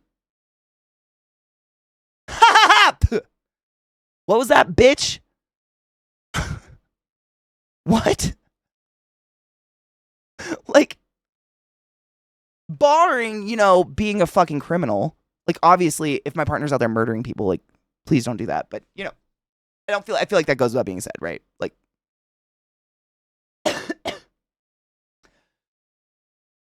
what does trouble, yeah, and what does trouble look like? Like, what is, because, I mean, I'm just going out on a limb. Again, we're just talking about someone we do not know. We're talking about a theoretical human right now. I'm going out on a limb and saying he ain't getting much to begin with. She probably doesn't swallow, right? Like, no shade on you guys, but spitters or quitters. Like, he ain't getting much to begin with. So, like, what's the trouble? Is she just not gonna talk to him? Oh, darn it. Time to buy some porn. You might get some peace and quiet in your life.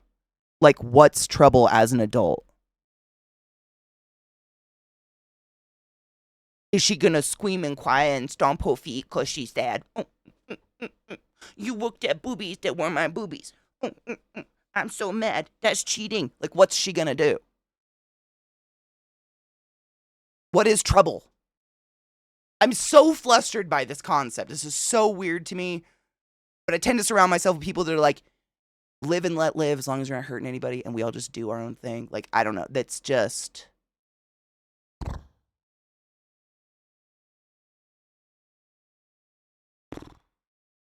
that hurts on the inside. I 100% agree. I'm just saying, like, it's not as easy to pick up and leave when you have kids and you're married. Like, I physically could literally just pick up and leave, whereas when you have kids and married, it's a process. That's all I meant. But I 100%, honestly, as a product of people that stay together for the kids, it's the worst. It took me it took me therapy to realize it was okay to hug your partner on a normal basis in public. Therapy taught me that because I never saw affection between my parents. So I thought that, that's what it was like. You just, like, don't do that. Kids learn by watching, and whatever they see is what they're going to imitate when they're older, man. Don't do that. Yeah, blowjobs are on special occasions with your eyes closed and in a dark room. Silent treatment shit stops working the minute the other party starts enjoying it. And that's what I'm saying. Like, it doesn't sound like this person's very enriching. I'm just very curious, Bezbelly. The whole situation is almost like she... I mean, if I was him, I would straight up look her in the eye and be like, yo, if you're going to treat me like one of the kids, we should probably stop fucking because that's weird.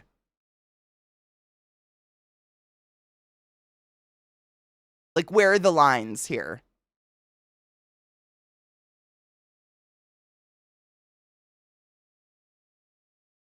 Just me?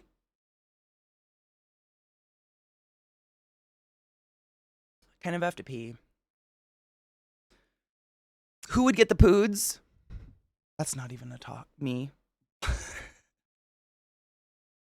We don't think of those things. Horrible. Horrible.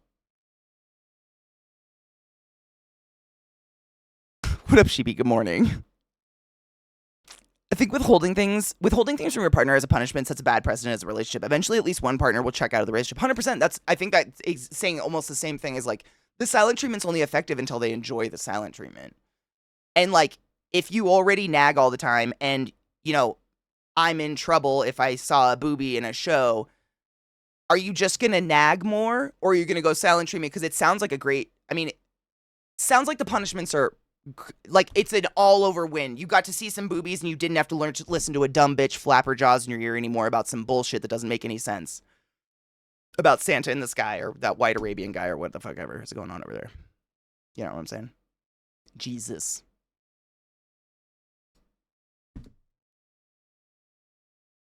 You know how many titties Jesus probably saw? People were barely clothed back then.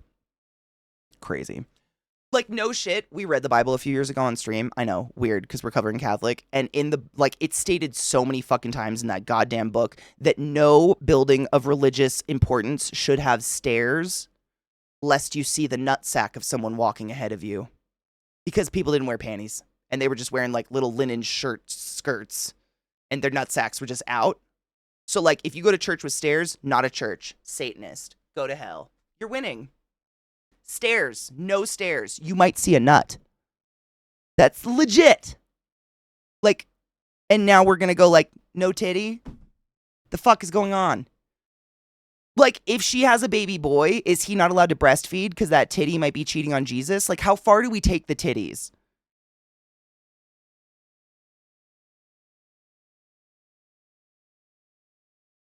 I don't think it's weird. I don't think it's weird to not like to dislike anything. Sunflower, I agree with you 100%.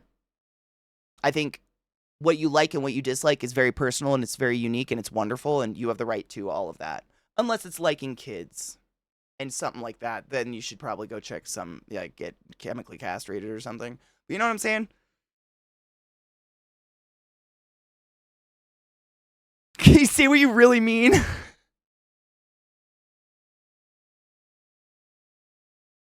I did. I mean, we did it on stream together, kind of. It was terrible. Hold on, my chat. This jumping shit is so annoying. Then why is there a stairway to heaven? Oh my god. Jesus likes balls.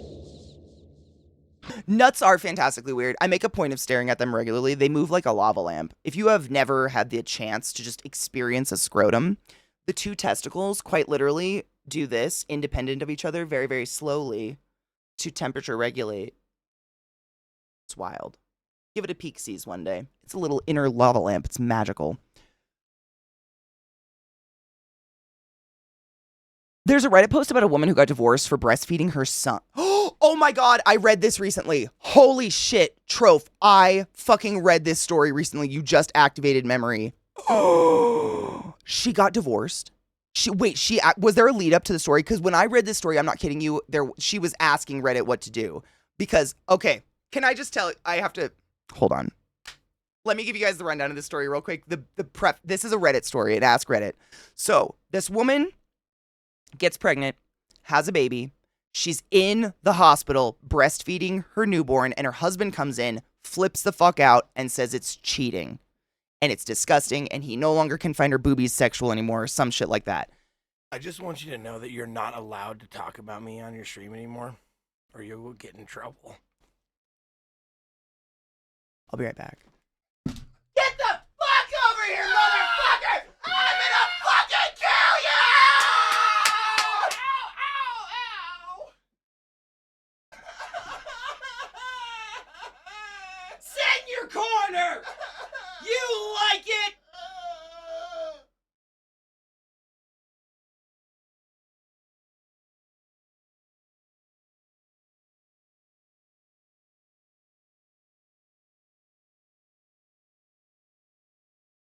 What were we talking about?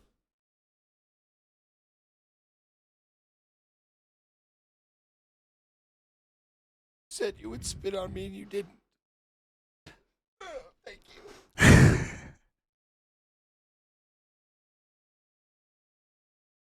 My mouth's really dry.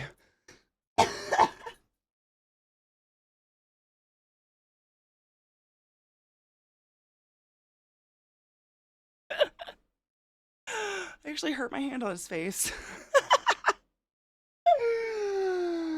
Oh, allowed? That is so weird.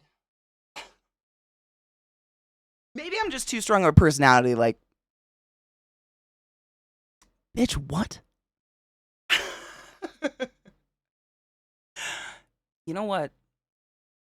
Sometimes you just have to put a motherfucker in his motherfucking corner.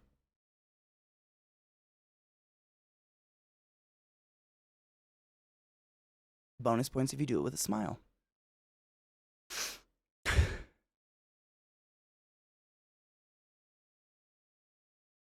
The breastfeeding. So her husband freaks out on her in the hospital, like in the birthing room where she's breastfeeding her child.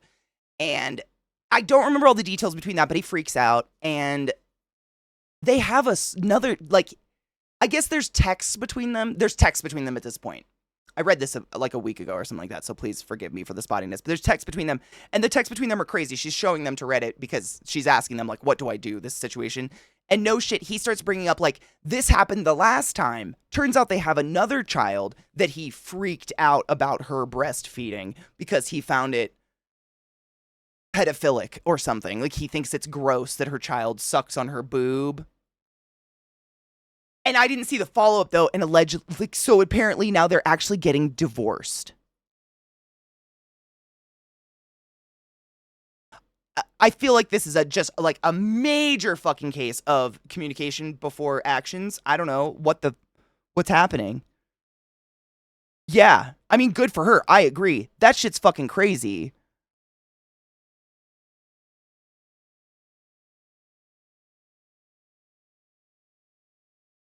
Hold on, my shit jumped. Is that... I'll save it. What's that clip, Revolticon? Just some good old domestic abuse? Don't laugh about those things, Katie. That is bad. He did her a favor. I mean, that's what I'm saying. Those kids.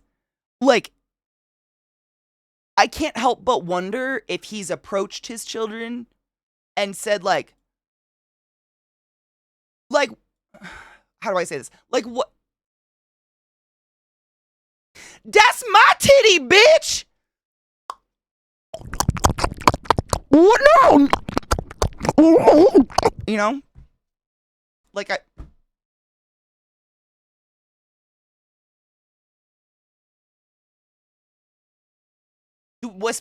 must we establish dominance over the infant? What are we doing here? What's happening?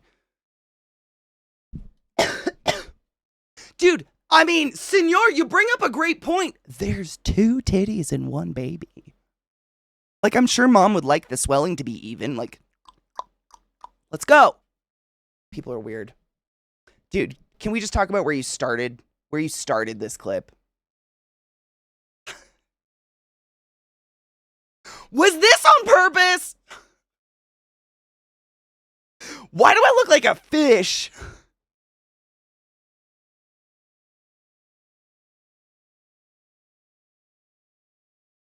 Animalistically, you absolutely should establish. God damn it, stop jumping. Twitch is breaking chat. Establish. I just want to. Dominance over the baby. I mean, is that how you do it? Just.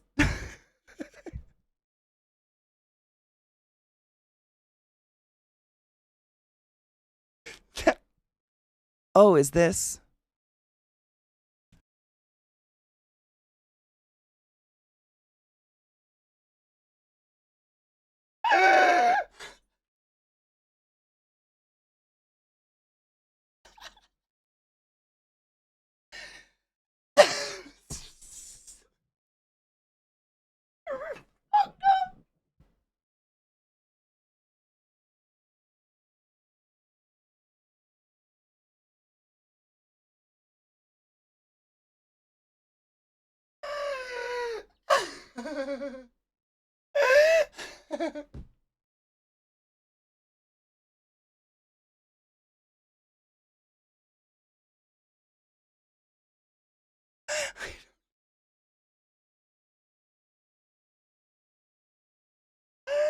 Because I have buggy eyes and a big mouth. I don't know. Okay. Just to feel like I did y'all right, I just have to say, I have to point out that had the roles been reversed, that clip wouldn't play as well. And we must realize the privilege in that. That being said, I could take Zach. Easy.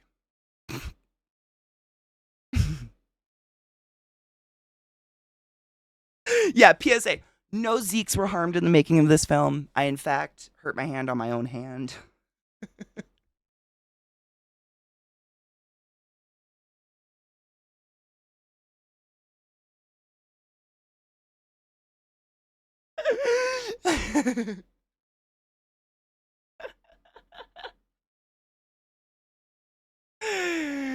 Exactly.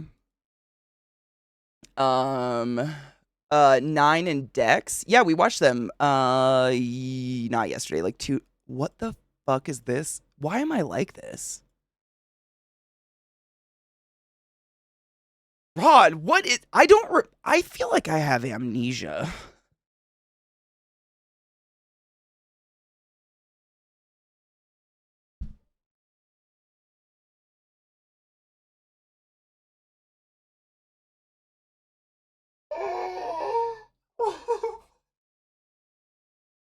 I feel like I need to take a break.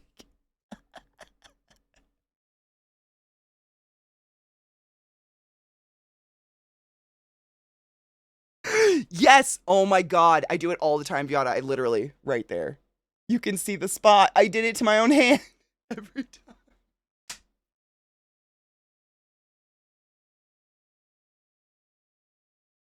For anyone, that was the animalistic. What was it? She be the animalistic dominance of the child.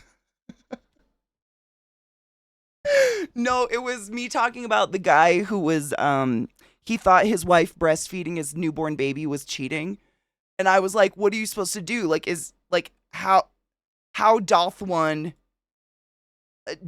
establish dominance over the baby? So like the is me tearing the baby off the titty and then going in for myself. So I made that sound. You know what I'm saying? And showing the baby what's up. I don't know why I'm making logic of this. I'm just gonna take a break. I think I have to go pee. I don't know why. I don't know. Slop. And they're now slopping it, and it's very wet. Exhale. I just got an ounce in the mail. That emote is fucking precious. Dude, some of the animated emotes these days are so good. Is Zeke... Who's Zeke?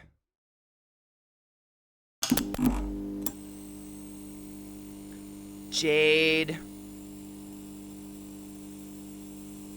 Heckin' love this community. Thank you, Katie, for making a safe space for a weirdo like me. Bitch, any fucking day. My mods will die for it, myself included. Thank you for subbing the class, keeping the classy alive, and giving any swings. I fucking appreciate you. I got to use. I'm gonna load a bowl. Cheers. Thank you. That's a long time, dear. I appreciate you. But for real. My mods and I have fought for a very long time to make a space where we can talk about things like blowjobs and coming and, we don't get fucking, it doesn't get weird. I don't know, man. I've never found another, like, I don't want to say never. There are so many cool places now, cool streamers who I've met throughout the years where you can be just real and normal and it doesn't end up weird. And by weird, you know what I mean? Creepy. You can talk, the reason it gets creepy is people don't talk about this stuff and it's not normalized, so it gets weird and it's like, shouldn't be weird, man. It's not weird to talk about this stuff.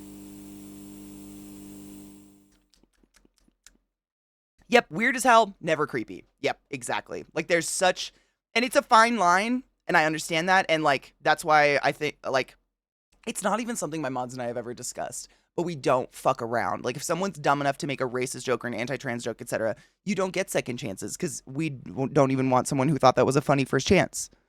Like that's not it, you know? Kona!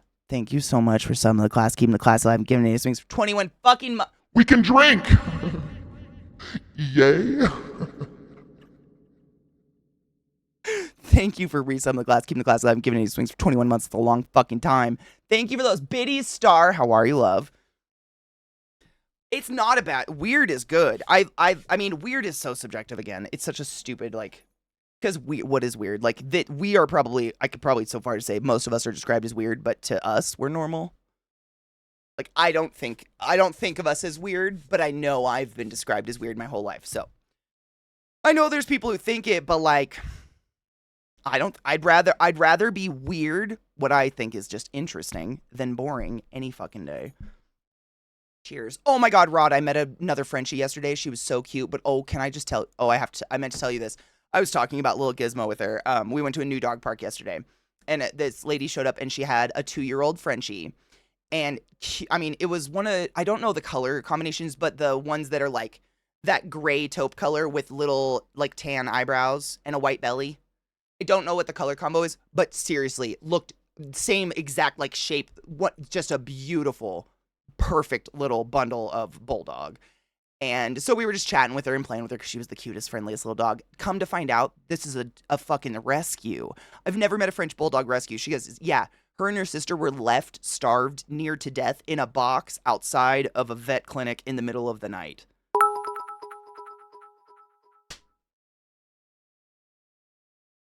People, though. Blup. Thank you for those biddies. I love you. Dude, Millie was the only pug rescue I'd ever met. Because it's insane. And she had pictures of this dog when she rescued her. And you could see her ribs. It was just the saddest shit. I mean, but this dog was like the friendliest, nicest, cutest little. She was in the big dog park, wrestling with all the big dogs and stuff, having the fucking time of her life. Like she was you would never know that she had like aggression and shit, and she had problems when she was little. You would never have any idea. Such a well-adjusted dog, my God. Waffle, what the fuck? Thank you for those biddies. Thank you for the hype train, my dudes. On that note, we are still raising money for charity. So if you do so wish, our team, I think it's like 2 more days we're going. Our team has raised over 104. What is it now? Hold on.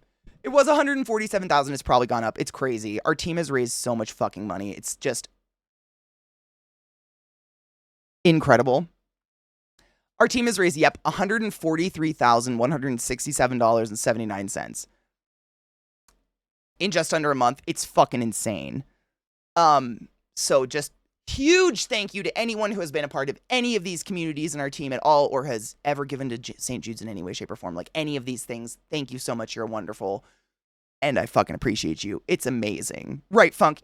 Every time it's so amazing. It's just amazing. Again, with all of us weirdos on the internet, like just being nice people. What a crazy concept. Yeah, at 6,500, Rod has to get a tattoo. At 7,000, Vissy and I have to do a photo shoot as Echo, and Jinx cosplays. Don't have to. We want to. But and then what did I say at 10,000? Oh, if we, I mean, 2 days. I'm not delirious. But if we reach 10,000 in 2 days, I was gonna do the Lilith cosplay from Diablo with the big fucking like flesh cape. Just because it's gonna cost me so much money, I figured that's a good one to put at the 10,000. But those are in there, and I'm Kat is such a star. She made us all emotes and everything. She's so amazing. Cheers.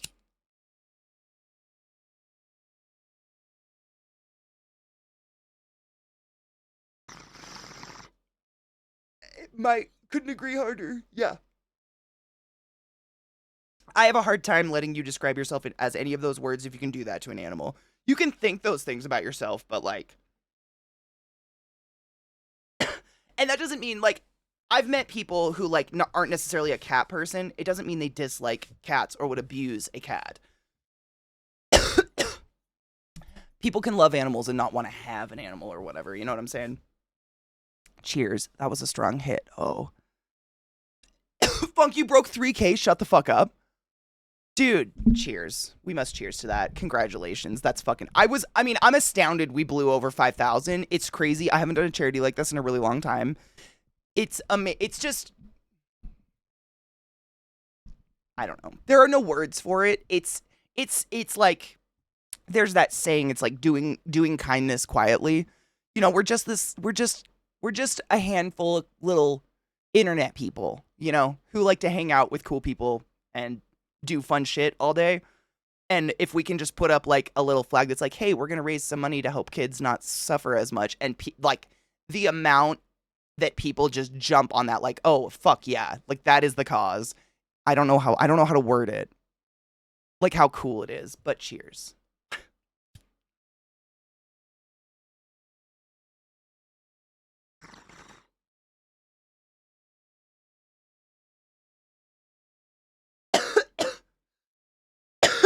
funk we all.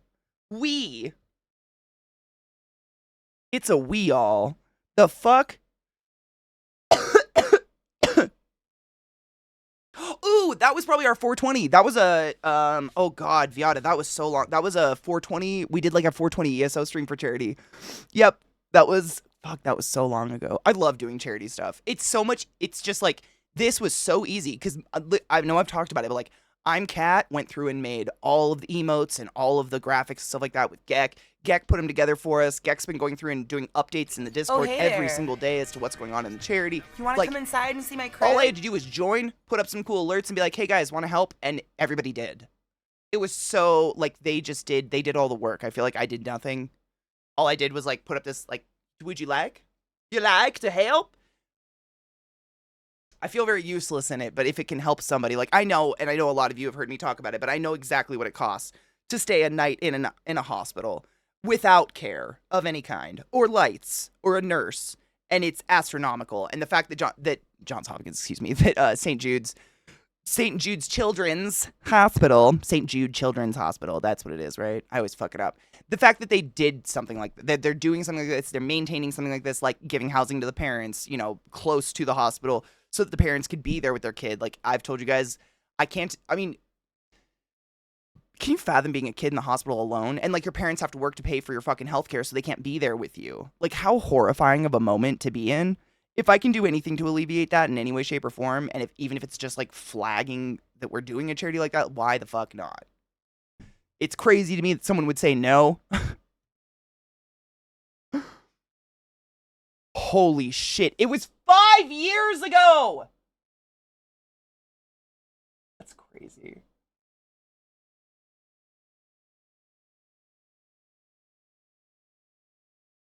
Oh, I mean, sentient. I feel like that's ended a little bit. I don't know, there was definitely this period of time, and I'm sure if you're like an animal person on YouTube and stuff, you notice it too, but there was a period of time on YouTube where a bunch of animal influencers or pet influencers or whatever the fuck you wanted to call them, I am pretty, like, they were buying new animals every day to make content. And, like, I've got a lot of animals. I would never deny that. But I don't hoard. I don't use my animals for content. I don't abuse my animals. Like, I have them for me. And you guys get to see them as a treat once in a while. Like, these people, it was their, like, you know, the unboxing of the animals getting out of the mail and stuff like that. Like, that was all of their fucking content all the time. And a couple of those people actually got in, like, their animals were dying. Essentially, they had so many animals, they couldn't take care of them. It was an abuse situation. They started getting in trouble. It was really sad. It was horrible, and I feel like that's gone a little bit. Logan Paul's a piece of shit. There's so many shitty shits out there, but I was seeing that a lot in the animal community, and, like, I love to watch an unboxing of an animal, but there's no amount of, like, pleasure in watching unboxings that's gonna make me disassociate from the fact that you've bought a new animal once a week, every week, for how many years now? Like, there's no fucking way you're sustaining this. At all. I don't know how you would do that, unless you have staff. I RP'd with Uncat for a month. I miss the shit out of that lady. Isn't she amazing? She's our resident precious goblin that we protect at all costs. Dude, Senor, and that's what I always tell people. Like, again, we're on a team, and a lot of the people in our community are in all of these communities as well, hanging out. Like, in no way, shape, or form, we joke about, you know, I joke about being competitive and wanting to beat people's asses and shit. I just want to be a part of a cool team that raises a bunch of money for charity. At the end of the day, if my team does well, if St. Jude's does well and is able to maintain what they're doing for families, I don't give a fuck. And I don't think anyone else does, right? Like, that's crazy. Like, how could you know, like, I don't have, my budget's tight too. Like, I do not have the money, but if I can do this, if I can, like, you know, I keep trying to think of the word, like, put a spotlight on it or something. Like, that's helping, in my opinion, like, as much as I can. I had to wait until my Prime sub ran out so I could give it to you, but yeah, I mean, that Prime sub haunts you every year. We still do them, Jade. It's just like, you know, like, I'm not like exaggerating when I say that spiders are insanely low maintenance. So, like, during the winter and cold months, I quite honestly sometimes go a full month without even looking at them. Not actually, I check them every day, but like doing anything with them because they're in torpor or whatever, they're in hibernation state. So they're not eating, they're not molting, they're not doing anything because they're cold. So like this is why a lot of spider influencers started buying new spiders every day because they were like, oh, I can't make content constantly with spiders unless I'm buying new ones every day, which was really sad. I would never do that. Like, ever. But they're so, like, seriously, it's a once a week thing, maybe, that they're hungry and they want to eat something. Adult tarantulas are pretty fucking boring. On the subject of adult tarantulas, I wanted to watch this video while Genova's still here. We've already watched this. We watched this like 2 days ago, but it's great and it's brand new. It just dropped literally 5 days ago. And it's the new Baby Metal and Electric Callboy. And we watched this, I think, like at the end of stream, I want to say on Saturday or something like that. And it led me to go an entire extra hour because half of stream didn't know who Baby Metal or who Electric Callboy were. So, of course, I had to binge both of them and show everyone how amazing they are. Like, it made me go real late because I can't stand when people aren't aware of amazing music. Like, I want to share with you. Yep, the money all goes to the same place. We keep each other in the game because a month-long charity campaign takes it out of everyone. Exactly. 100%. It all hoes. I like it all hoeing, though. Showed my mom the clip of you disciplining Zach off screen. She was cracking up. Yes. Thank you for some of the class, keeping the class alive and giving any swings for 35 fucking months, David. That's a really long time, and I appreciate you. Dude, there's a lot of Geminis in here. I didn't realize. Oh, you motherfucking Geminis. Oh, hold up. What's the holy fuck? Pause music. I was waiting for that damn song to end.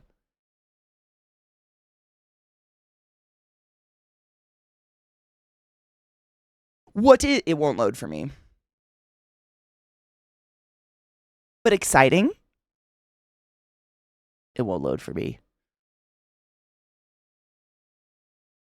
Turtles are pretty cool. My family, they just live forever. Not that that's necessarily a downside. My family has a family turtle, though. No shit, that has to get passed down to family members because, like, it doesn't die. It was my great uncle's that he found abandoned, and now my mom has it. It's older than me. It's crazy. Ooh, a new show with Safi L and General and someone I don't know. Academic Foxhole. Fuck yes. That'll be I was almost said staff. That's a staff. Kills said, no shit. I said I work out to their music all the time.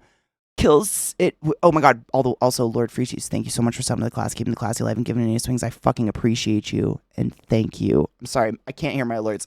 Streamlabs fucked their shit, and I don't know what to do. So apparently because people kept saying they worked out to this music, they straight up just made this a workout song. And if you listen to the tempo, it's straight up, like, there's a lot of running playlists and stuff out there, and they do that. They always pump up at the end of the song, and they did it.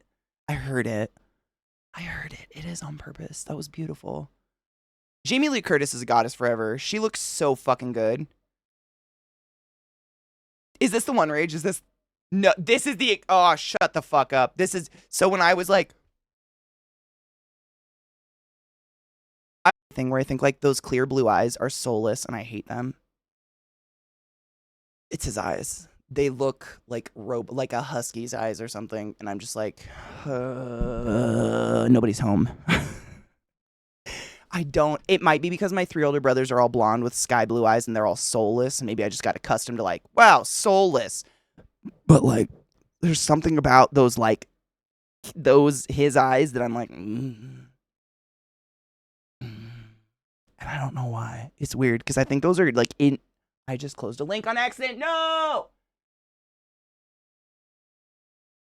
Got it. I got it back. Yeah. That's it.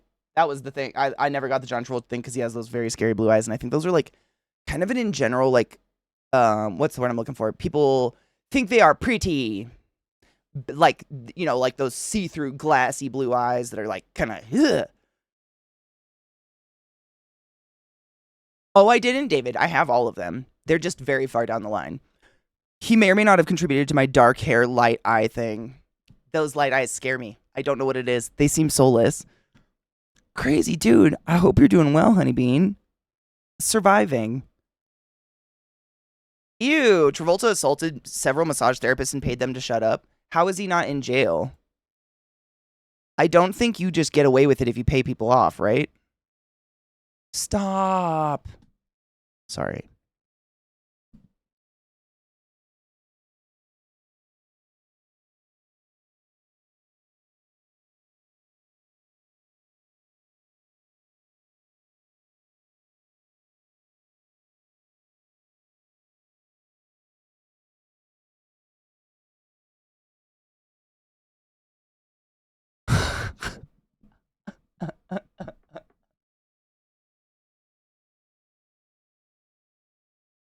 Okay, that was pretty cute though. So just on that topic, I found a video on like Instagram or something last night, and it was this mom like recording her son, and he's really young, and her son is just like cracking up, like he is laughing his fucking ass off. He can't stop. Like every time he tries to speak, he's like, and he starts laughing again, and she keeps asking him in an Irish accent, which I'm not going to try to imitate because I can't do it. She says like, "What did you name your pet moth?" And every time he tries to answer, they both start laughing. And it's like that weird contagious laughter where I start laughing, even though I don't know the name of the moth yet. And it takes like a good 15 seconds. And finally he says, "Moth you."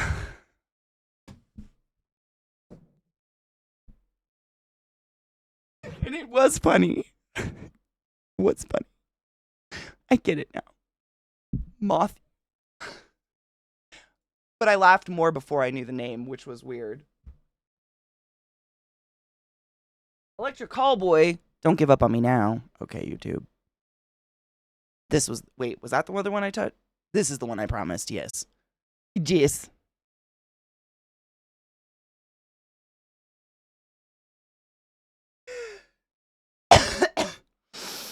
That's amazing.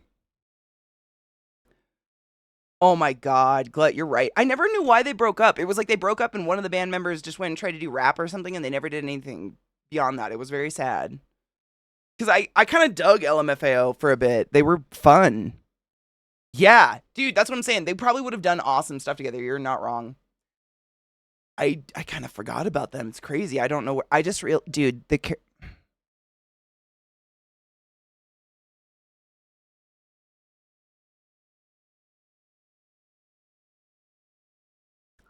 my daughter claims to dislike EC, and I catch her humming it hyper randomly. I mean, I'm the first one to say, fuck country, let's not listen to country, and I could probably recite entire albums from the 90s right now that I haven't heard in 20 years. Because it's not bad. You just gotta hate what your parents love. You know this. You just have to hate it, regardless of what it is. If your parents like it. Is it sad? Oh. Well, I hope they're okay. Oh, the uncle was like screwing over like financially? Bummer. That's fucking like...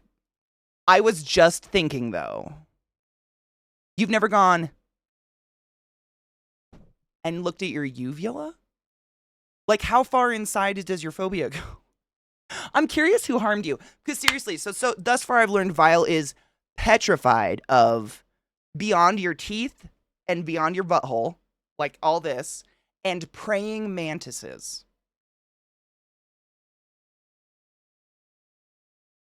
I'd like to write a graphic novel as to who harmed you and how. Because phobias, seriously, can't be born with one. Something has to happen to you and I'm not kidding, this is real. Something traumatic has to happen to you, so fucking traumatic, it rewrites the way your brain fires. Because the pinkness of the inside of your body has no possible way to harm you on the outside. Knowing what it looks like can't hurt you. Like, that's just facts. So being afraid of it means something happened to make you think knowing what the inside of you looks like might kill you. That's a phobia. But also praying mantises. Like, it could be a Wolverine origin story, you know? But, like, bubblegum pink and praying mantises. Like, what do you do about pink praying mantises? Have you ever seen those ones that look like an orchid? Do you just, like... No, you probably haven't. Oh, God. Oh, I would never do this. I would never do this without Vile's permission. I'm just saying, like, that would be an incredible origin story for something. Dude, I'm the same. I have that, like, the needle phobia. I am 100% cognizant that going and getting a vaccination and a needle in my arm by a professional can't kill me, but I faint. This is why I studied phobias in school so hard, because I have a couple that I'm like, what the fuck is this? Like, why? Why does this do this? Like, why? I'm baffled by it. It's fascinating to me, but also, like, completely cognizant that that can't kill me. Praying mantises, I understand, though. Praying mantises, I don't fuck with. They hurt. They're not nice. Right? They're fascinating. It's fascinating just learning about the cognizance, but that's why I did study a lot of phobia stuff when I was in school, because I have, like, the needle phobia. I've had it since I as long as I can remember, and it's stupid. I do, in fact, if I go in for any kind of injection, a syringe with a needle that's going to go into a muscle and be injected, I faint. No control. It's the most embarrassing shit in the world. I hate it so much. Hate it. But it's interesting to me because it's like, I'm sure Viles thought the same. Like, why the fuck am I afraid of the pink of the inside of my body? Doesn't make any sense. Thankfully, it's not something that probably interrupts your daily life. And I'm glad I mentioned this so you don't look, because like, to me, this is like, oh my God, I'm going to show you the coolest thing ever, but I don't ever want to drop something scary like this on someone who's actually going to have, like, a visceral reaction to seeing the back of a throat. I would never. Same reason why I don't bring spiders on stream without warning people and putting up spider alerts and shit like that. I respect a phobia. I got a couple, and they're dumb and we hate them. They make no sense. And we know it. I fucking know it. Like, I'm so viscerally aware it, you know, barring a stranger injecting me with things, like, it's not going to kill me. Like, but you know what I mean? Like, I'm fully aware a nurse giving me injection can't kill me, and yet I do have to, every time I go get one, I have to go tell the nurse, like, I'm probably going to pass out for a second. Don't freak out. And they're like, what? I'm like, it's a phobia. I don't know. And they're like, okay, okay, I'm going to go. Like, that's all it is. I have no control. They're dumb, right? I have a lot of empathy for them. A ton. Because it's kind of, like, I'm sure you can identify, it's a complete lack of control. I don't think any of us like that. I mean, outside of, like, maybe sexy times or something. The lack of control of your own reaction to something that you are absolutely smart enough to know can't kill you is so stupid and so fucking frustrating. Like, yeah, a lot of empathy for it. But, side note, it'd be a great origin story. Like, seriously, like Viata said, like, I don't know how to fuck ask this, but did you see someone turned inside out? And then, like, oh my God, no, I'm not going to say the origin story because it involves all these things that are literally terrifying, Vile, and I'm not going to do that. But, like, I could go on. This could go to dark places. Okay, Vile, but true warning, I'm about to switch over to the scope of the throat. So if you really don't want to see it, now's the time to just go audio only. You're just going to hear him doing, like, ooh, and them talking about it. There's nothing like that. Ooh, I'm okay if someone's insides spill out of them. No shit. I just can't handle it when they're inside of a living person. This keyboard. Touche. Touche. And I've just put a dent in my hand with a fingernail for that memory. Understandable, though. Like, I mean, theoretically, I should be afraid of horses, and I'm not. Phobias don't make any sense, and they're stupid. That or, like, I mean, the inside of you is, I mean, I won't, well, let's not. Let's look at this scope real quick so Vile can, like, turn away and then come back. So here it is.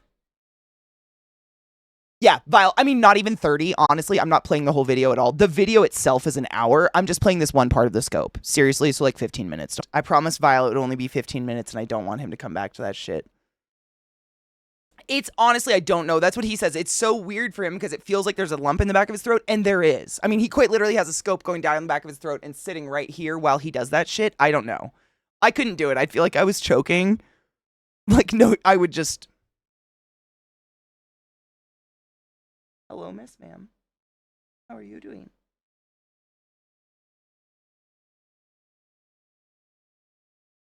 How's my girl? So tired. Oh my God. So fucking tired. It is. I've had my throat scope before. I've never had to scream through it, that being said. I cannot imagine what that feels like by any means. Like, ugh, God. That's what makes me sick, is thinking about something down the back of my throat.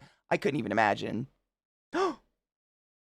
Mike, when the fuck did you do that? Oh my god, I hate that my alerts are not sounding to me. Oh, you sneaky hoe. Bitch, thank you. I feel like it's sneaky because my alerts, I know you can hear them. I can't hear them yet because let's fuck their shit. Thank you, generous bitch. We've raised 6,000 as a community. You've raised $6,250, which is fucking amazing. Mike, thank you, you sneaky. You snuck it for an hour? I'm really impressed. I'm gonna be honest, because those ones, they don't even pop up like in my events list. I quite literally have no way of knowing if I can't hear them. It's so stupid. Thank you. I'd feel super weird if they put the camera past the vocal cords and suddenly nothing works. You would, I feel like you would just start to choke. Like when we scope people's lungs, your lungs can't feel, like your lung tissue doesn't have nerve endings, but your throat can. So we actually spray a lot of Novocaine, usually, or lidocaine down in there to get it numb, just to get the scope in.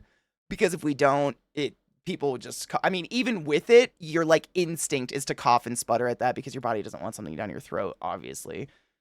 I've had 2 down my throat, big as fuck, but no tranquilizer. Oh, dude, what? You had nothing, not even a sedative? Holy shit. That's like, I mean, it is borderline like malpractice at that point because it's so dangerous, like you can hurt yourself, but that is fucking metal, dude. They are. They kill your throat. They're so dry. And I mean, I remember when I first started doing endoscopies, like,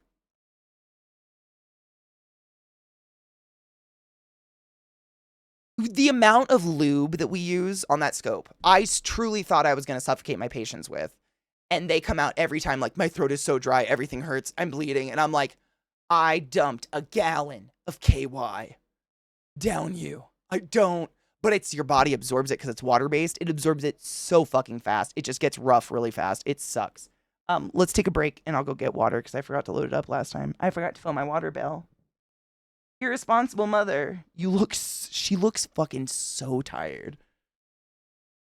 Like, she is just.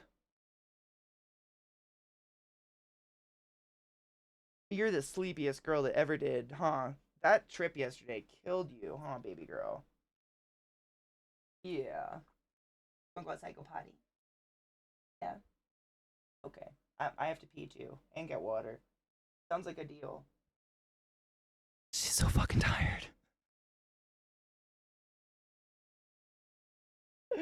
My girl, she did the CP baby. We went to a new dog park yesterday, so they got to meet a whole bunch of new dogs and have a great time. Hail Satan, motherfucker. And cheers. Let's take a quick break. I'm gonna go refill my water, because that's empty. Stretch your dicks, load a bowl, do what you need to do, you know, the huge. I'll be right back. Yeah? Myself on a timer specifically for you. Seriously. I in no way, shape, or form wanted you to accidentally come back and see the goo. So I put myself on a 15-minute timer and made sure I stopped. And it's gone now. So you're safe. There's a fuzz. Dog. I felt, oh, there it is. Little dog hairs. There was so much goo. There was a lot of goo. It was pretty spitty. Which, I mean, for being an RT, I'd never liked to spit. Ever. Like, not that anyone likes spit, but there's something about, like, just experiencing such a wide variety of people's breaths. It's, like, stained in me. Cheers.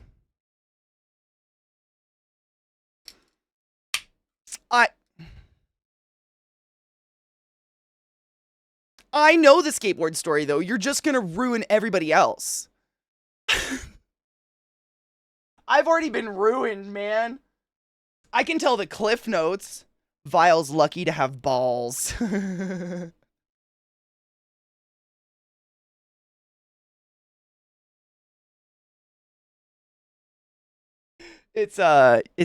Man, it's really bad for me because something like that happened to a kid at my school in our PE class, but by a hockey stick.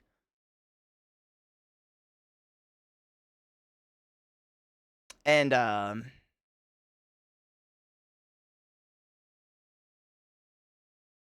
that kid lost a nut. C-Town. Good morning, love. How are you? I hope you're doing well. Where's my music? It's loud. Calm down, earth, wind, and fire. Cheers.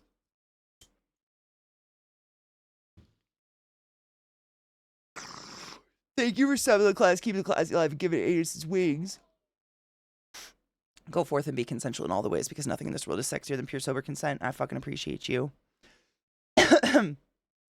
I mean, I don't want to ruin Vile's story if he's like typing it, the details and everything. But it's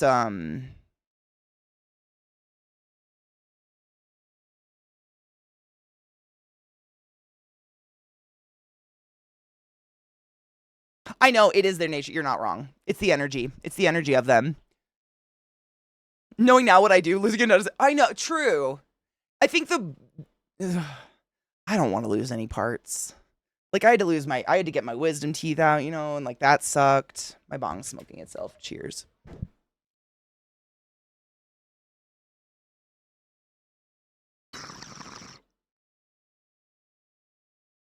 Right, Daniel? I don't want it. I don't want it for anybody. It can. I mean, as long as you have one testy, you absolutely will have adequate testosterone and adequate hormones and everything your whole life. You're 100% fine with that. But I have read that instances of like torsion and shit like that can happen. And, you know, like, God forbid anything happens to the other nut. Like, you become infertile or whatever. You don't have a nut to, like, nut. But other than that, nope. You only need one. There's plenty of testosterone created. And, like, you know, only, I always forget, it's like below 5% of ejaculate is actual sperm. The rest of it is all semen, i.e. a carrier fluid created by the prostate.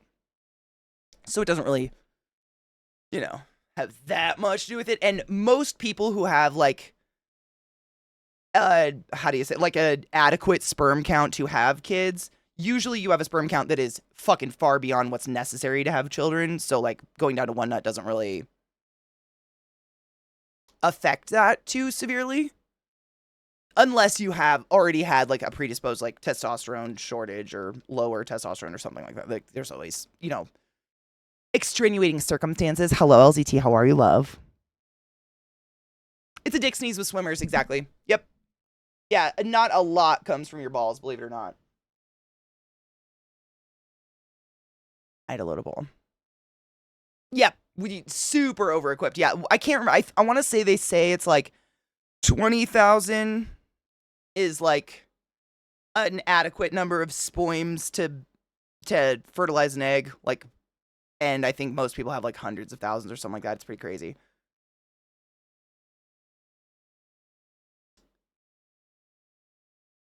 "100% Bag Bandit. Be sure to fondle your nuts over testicles once in a while. Only you can stop testicular cancer and other health problems. This has been Dude, this has been a Bag Bandit PSA. Feel your titties. I 100% am on that. Like, I think all of you probably with testicles know what your balls feel like on a normal basis. Feel your balls. Everybody should be feeling themselves up. Feel them titties. Get up on your balls. Seriously. Like, only you know your body as well as you do. And you know when things are abnormal. Like, that's a very important PSA. I 100% stand behind that.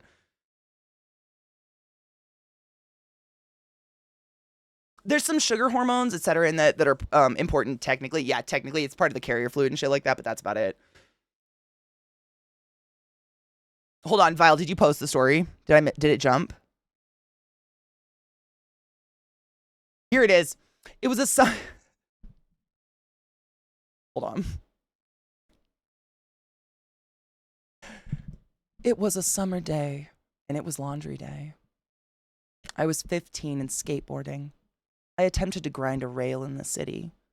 There was a very jaggedy seam on the top of that rail. It cut through my shorts and my scrotum.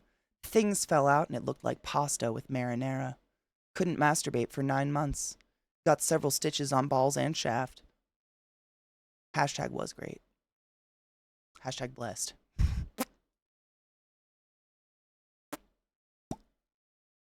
All of you know I haven't consumed spaghetti since Val told me the story for the first time.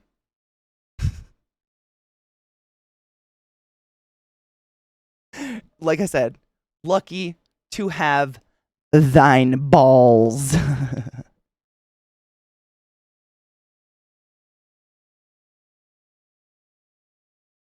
I know. I mean, I think we can all agree that the human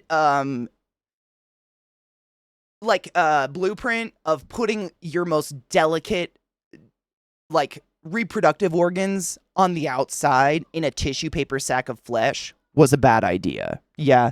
Like, yeah, we all know it's because of temperature control, blah, blah, blah. Also a bad game plan. Like, we should have evolved different. Shit's just so dumb.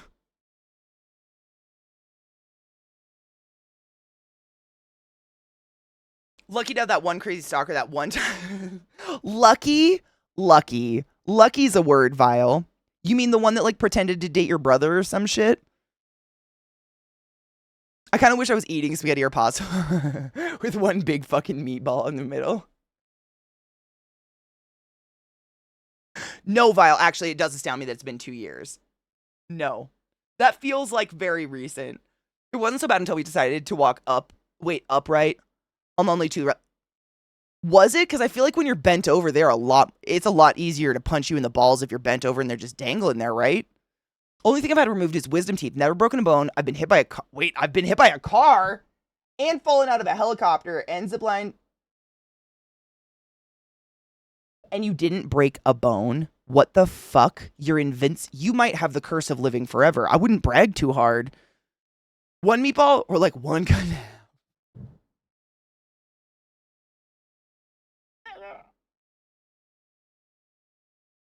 I'm uncomfortable.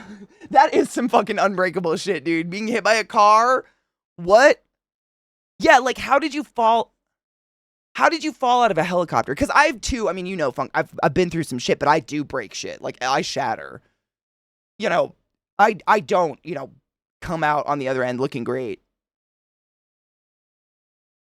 Dogs have dogs also don't have like a foot to kick with, though, right? I don't know. You're not wrong. You can roll across a hood at 30, but like if you're ready for it, exactly. Like you're impenetrable. Dude, Daniel, I think about that sometimes. Like if there's a god that designed this shit, like we need a rewrite. Like I mean, I'm a big fan of boobs, don't get me wrong, but we're the only mammal that has boobs all the time. Like without having children, we just get them. Most animals develop boobs to breastfeed and then they go back. We just have them. Like animals probably see me without children and wonder how I'm broken or what happened. While I was hiding in my corner, I browsed our shower thoughts, found some good ones. Being naked while only wearing shoes feels more naked than being naked. Oh my god, that's real though. That's real though. It's weird to think that pigeons existed before cities. I watched a whole thing about actually there's a new Zafrank video on pigeons I meant to watch with you guys sometime soon. That talks all about like how pigeons, you know, what we did to them essentially. It's pretty fucked up. Can tell the wait. Tell the ladies, tell me this if this is true, because one of the gals at work swears by this. Guys have a natural reaction to dodge anything headed towards their balls. Like a ball kick is near impossible when you sense it might be coming. She says gals don't have that inbuilt reaction to something like a kick going between their legs. I'm going to be 100% honest with you. I don't think anyone in the history of my life has ever tried to kick me between the legs. To have that, like, instinct. Because there's nothing to kick. So, I mean, I imagine it's something to do with that. That being said, growing up with a lot of sisters, when someone comes at you like this, you learn to do this really fast.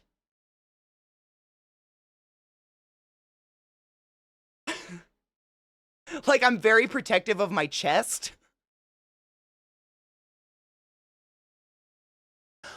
But like, yeah, it's so fucked up, but no shit. My sisters and I used to punch each other in the tit and scream, cancer. What the fuck? Fucking children. Why? Fucking. Take guard, yes. But that's only around my sisters. No one else has tried to punch me in my boob before. But, like, we used to fucking knock each other in the tit a lot. It was weird. It was a... You and your sister never played that game? I don't know why we did. I don't know where it came from, why it started, or what the fuck. I have no idea. But I know we did it, and I'm ashamed of it. It's disgusting. My sister got... My mom got breast cancer. Like, fucking what? It kind of was. We were quite feral children. We truly were. We had no one there to say, don't do that. So we just did it. But I very viscerally remember that. Like, you could just be like standing there with the fridge open, you know, getting a drink and close it. Someone might be right. Just pop! Cancer! And you'd be like, ow, Mom! No one was there. We didn't scream Mom, but, you know, it was a terrible time. Kids are the worst. The memories. I forget about these things. You guys always remind me of them somehow. Sounds like when me and my brother would do a fart, like at each other.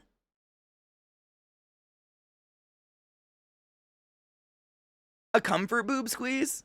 What do you mean? Like to yourself? I say, well, you have more experience than most, let's be honest. We were the worst though. Like we would definitely, like if my brothers were napping, punch them in the balls.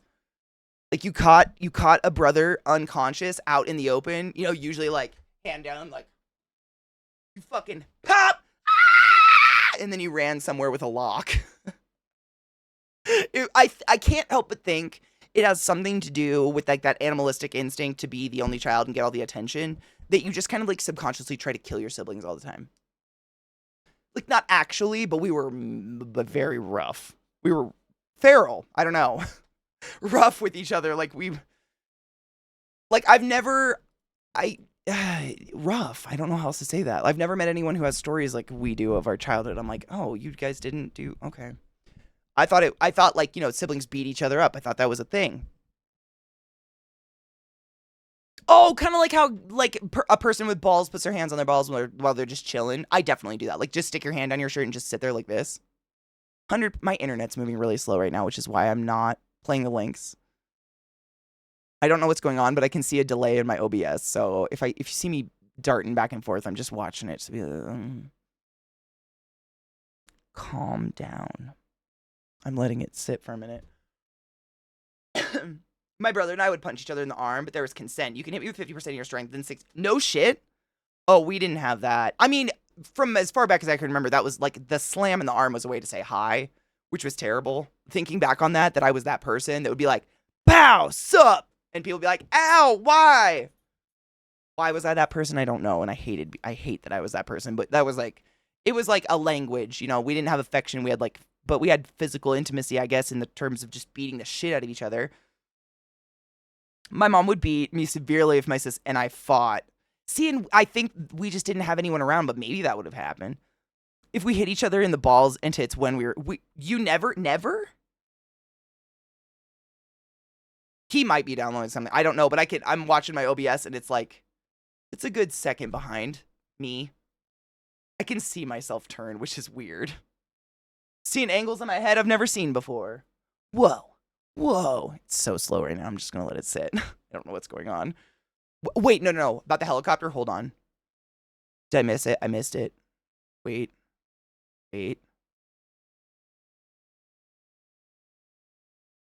Oh, here it is. Got it. I was in a helicopter squadron. Oh, God. In the late 90s to early 200s, 2000s, and we towed sleds to detonate sea mines, and my harness strap broke. Oh, my fucking God. That made my back clench. I fell out, and all I could do was grab the giant-ass cable and slide down it. When I got close to the sled, I let go and slipped like a fucking stone. Dude, what? And you had nothing broken. Not even a fucking sprain?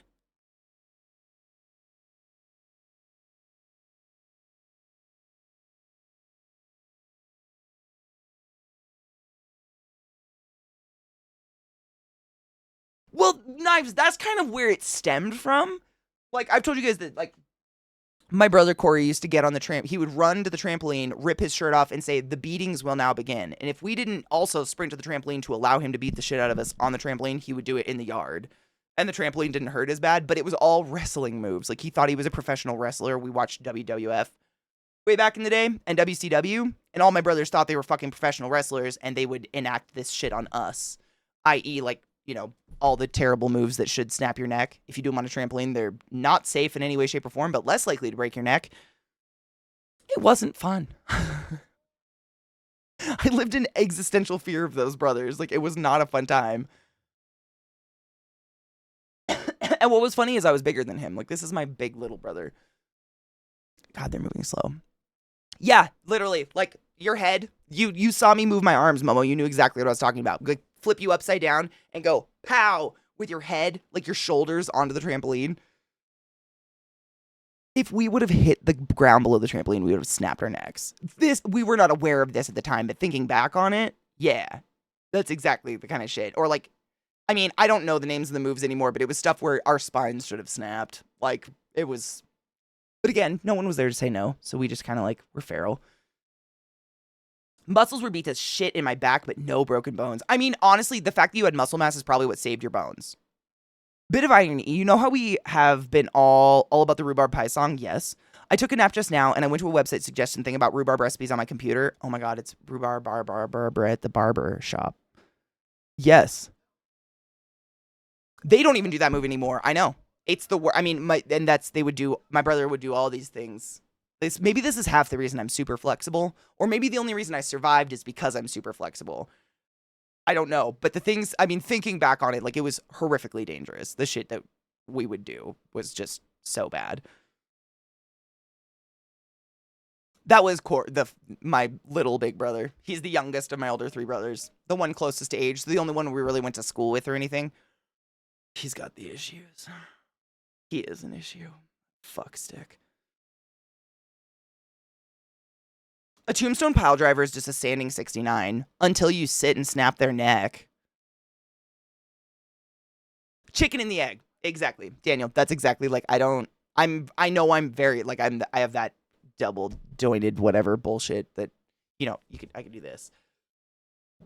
Thumb to this. Apparently this is something people can't do, and I didn't know this for most of my life. But I have those kind of joints. The anger, yes. The one with the anger issues that goes in and out of prison to blah, blah. Yeah, that one. Yeah, definitely. Yes. I would go so far as to say the vast majority of my siblings, if not all of us, have some sort of anger issues, to be honest. Because we weren't really taught how to have an outlet for them. We were just taught to not have them around the parents kind of thing. Not all of it turned into physical, though. Like, my brother Corey is pretty much the only one that's like, I wish all the best for him. I wish he would get help of some kind, because he's honestly probably my funniest brother, which is the irony of it all. He has the fucking best sense of humor. No shit. Yeah, and see, that's shit I didn't know. Because all of my sister Sarah can do this. I can do this. I had no idea.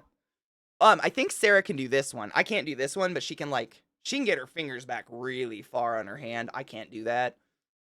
And I think she has that elbow one where it's like you can see the joint pop out the other side. I don't have that. But like, I can put my feet behind my neck. I have really flexible hips. Like, I've always, though, I don't do any, like, I stretch because I work out, but I'm not like stretching to be an athlete by any means, but I've always been super flexible. And sometimes I think about that. Like, I think that's the only reason our necks didn't snap back then, because the shit he did to us was pretty bad. Even as kids, we could see in most of the movies, most of the moves weren't being leaned into, and we did shit to each other all the time because we knew how to make sure it didn't come with pain or injuries. Not my brothers. I can't wiggle my ears, but I can flare my nose.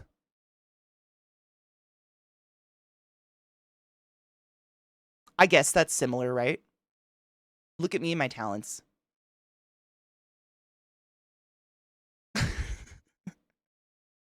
That's all I got. I can't wiggle my ears, though. I've never been able to do that. They move when I chew, but I can't do it independently. Good genes? I mean, I hope so. Beneficial genes, if anything. Oh, no shit, Vile. Does yours, if you do that, does it pop really bad? Be careful with that, yeah. That's smart.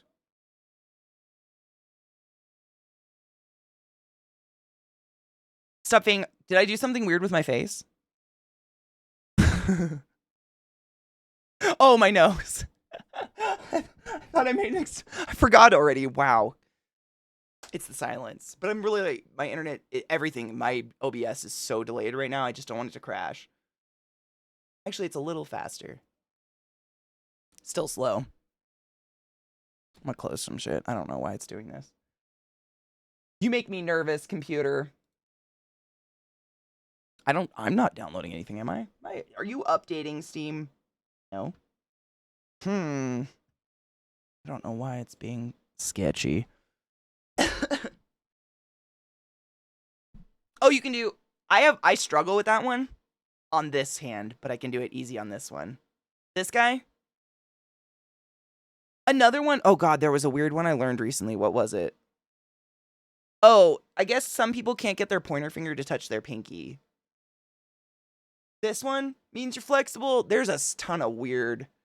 And there was one, what was the other one I did? I looked, because my doctor was like, oh yeah, I think you probably absolutely are extra flexible. Do all these weird little tests, and I did, and there was one other one with your hands. I can't remember what it was, though. I don't know. You probably know if you're fucking flexible. You probably got made fun of for your backward joints your whole life. That's the fucked up part. Most of my life I was able to express how I feel, but I get told I'm always wrong, and how I felt was wrong. So I'm going to say how I feel just to say I'm wrong no matter what the fuck. Oh, and heaven forbid I ask any questions. You're supposed to be a mind reader to boot, 100%. And then you end up basically a mind reader and you only give the answers you know they want. And then they're surprised when they realize they don't know you at all. No shit. So you can actually move it? Is it similar to the nose thing where it's just a muscle you feel and you can't really... Because I couldn't tell you how to flare your nostrils. It's just something I've always been able to do. Like, it's a muscle in my face, I guess, that I have control of. Wait, the Star Trek version. Wait. What? What? What version? Maybe. Possibly. The space in between your index finger and middle finger at the same time as ring. Wait, can you put a space between your index finger? Hold on. Index finger. My chat, Twitch is doing something. Index finger and middle finger at the same time as your ring finger and pinky finger? What do you mean? Put a space between them? What?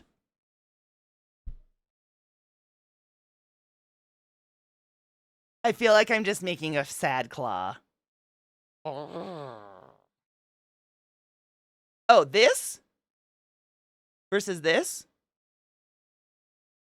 Right? I'm just an idiot right now. I feel very ridiculous. Is that what we're talking about? I don't know. Help! Help! Oh, if you had a no shit, I can only do the Spock thing with my left hand. I can't do it with my right hand because I'm right-handed. I wonder if it's like, really? I wonder why. What the fuck? And now go back and forth? Is that a thing? Why? Are we just making Katie do weird things on camera now because we're stuck in silence?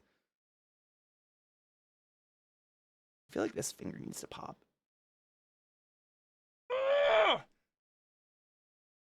Come on! I can do, yeah, isn't this the, no, that's this. Wait, what's the shocker? Is it this? What's the shock? I don't know. Stop trying to multitask with one hand. Just get a dildo. Oh my god.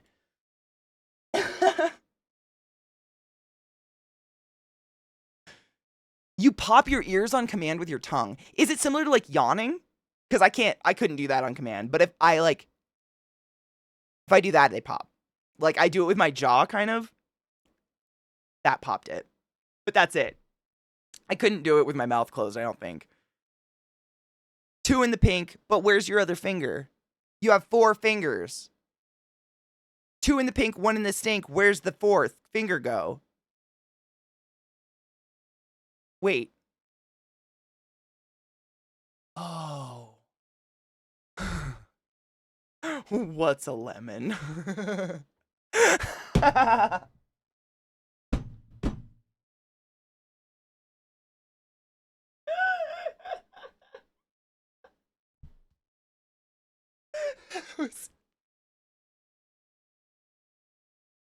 I'm so sorry. Let's just pretend that didn't happen. I can do it with my mouth closed, tongue. And you don't swallow? Weird. I can make my ears pop, but not like that.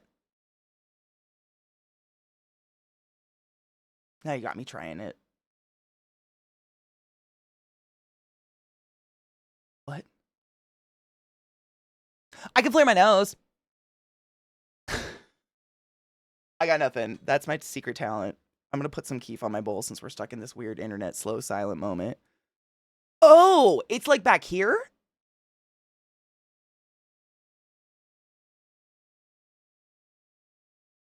Oh. I'll probably be fucking with this for a while, trying to figure out what the fuck you're doing.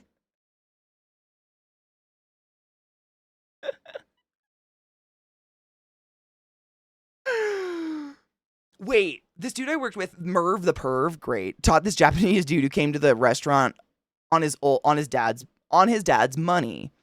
Told him that's how you pick up North American girls, show them the shocker and say 2 in the pink, 1 in the stink. Oh my god, it's like that movie when we were kids. Is it not another teen movie when they teach the poor exchange student, like, would you like to touch my penis? Would you like to touch my penis? Do you remember that one? What is that?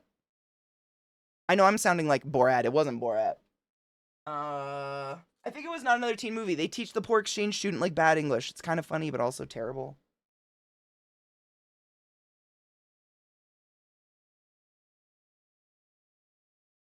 It's a feeling in your neck, and I'm curious, because I know, like, that basically people swallow or yawn to get their ears to pop usually, right?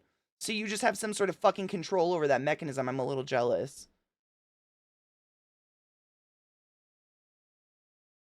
Well, right, and doesn't he, like, run around, or he sits in the hot tub naked, and some guy finds him some beautiful girls, and the guy's like, what the fuck? And he's like, do you like my penis? Or something. I can't remember what he says. I haven't seen this movie in fucking a bajillion years, but it's something like that.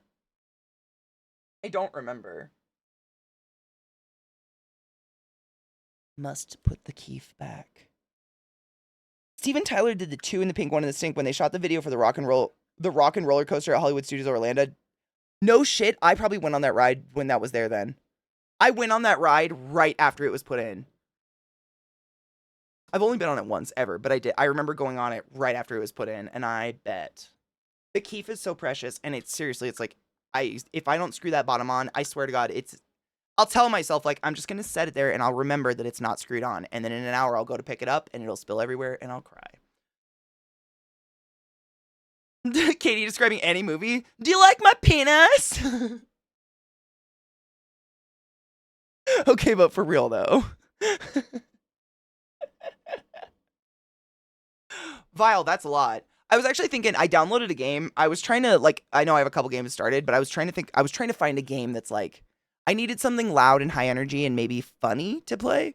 And I was going through games that I own, because I own a shit ton of games that haven't been played at all. And somebody, name yourself if you did this, somebody gifted me ages ago Tiny Tina's Wonderland.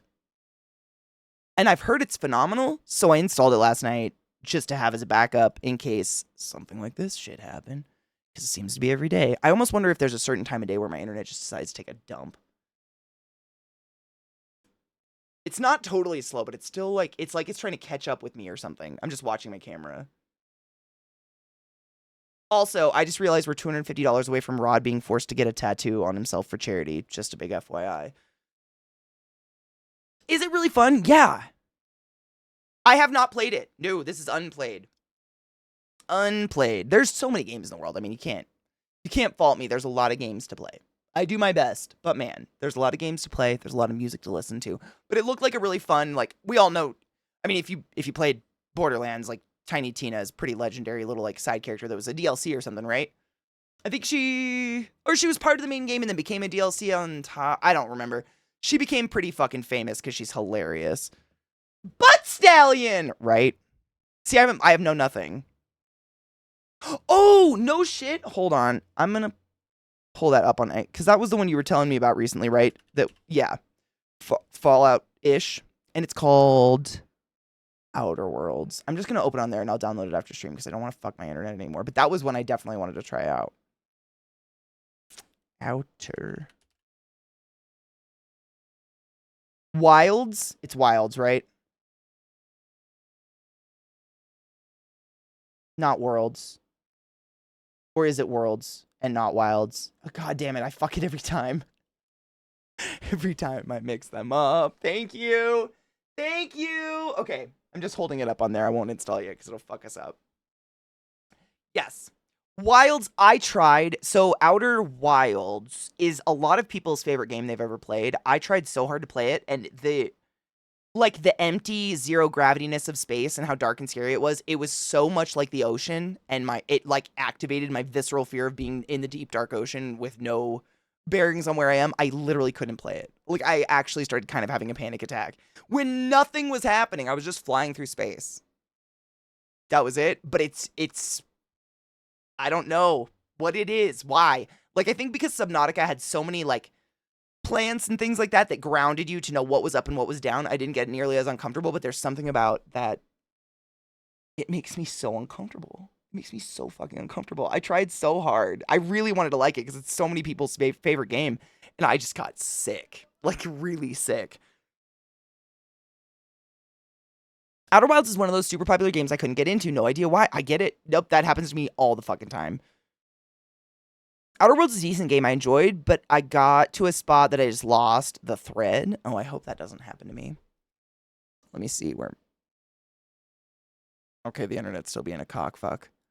I'm going to close shit we haven't listened to and then save this bundle of tabs because you guys taught me how to save them. Please stop. Give me my speeds back. I was meaning to ask, no spoiler, how is the new Hellblade? Oh, it's really, really, really good. Absolutely headphones. Not, in my opinion, it's real hard to beat a first, like Hellblade, right? Like, but so close to being on par with as good. The graphics are just crazy good.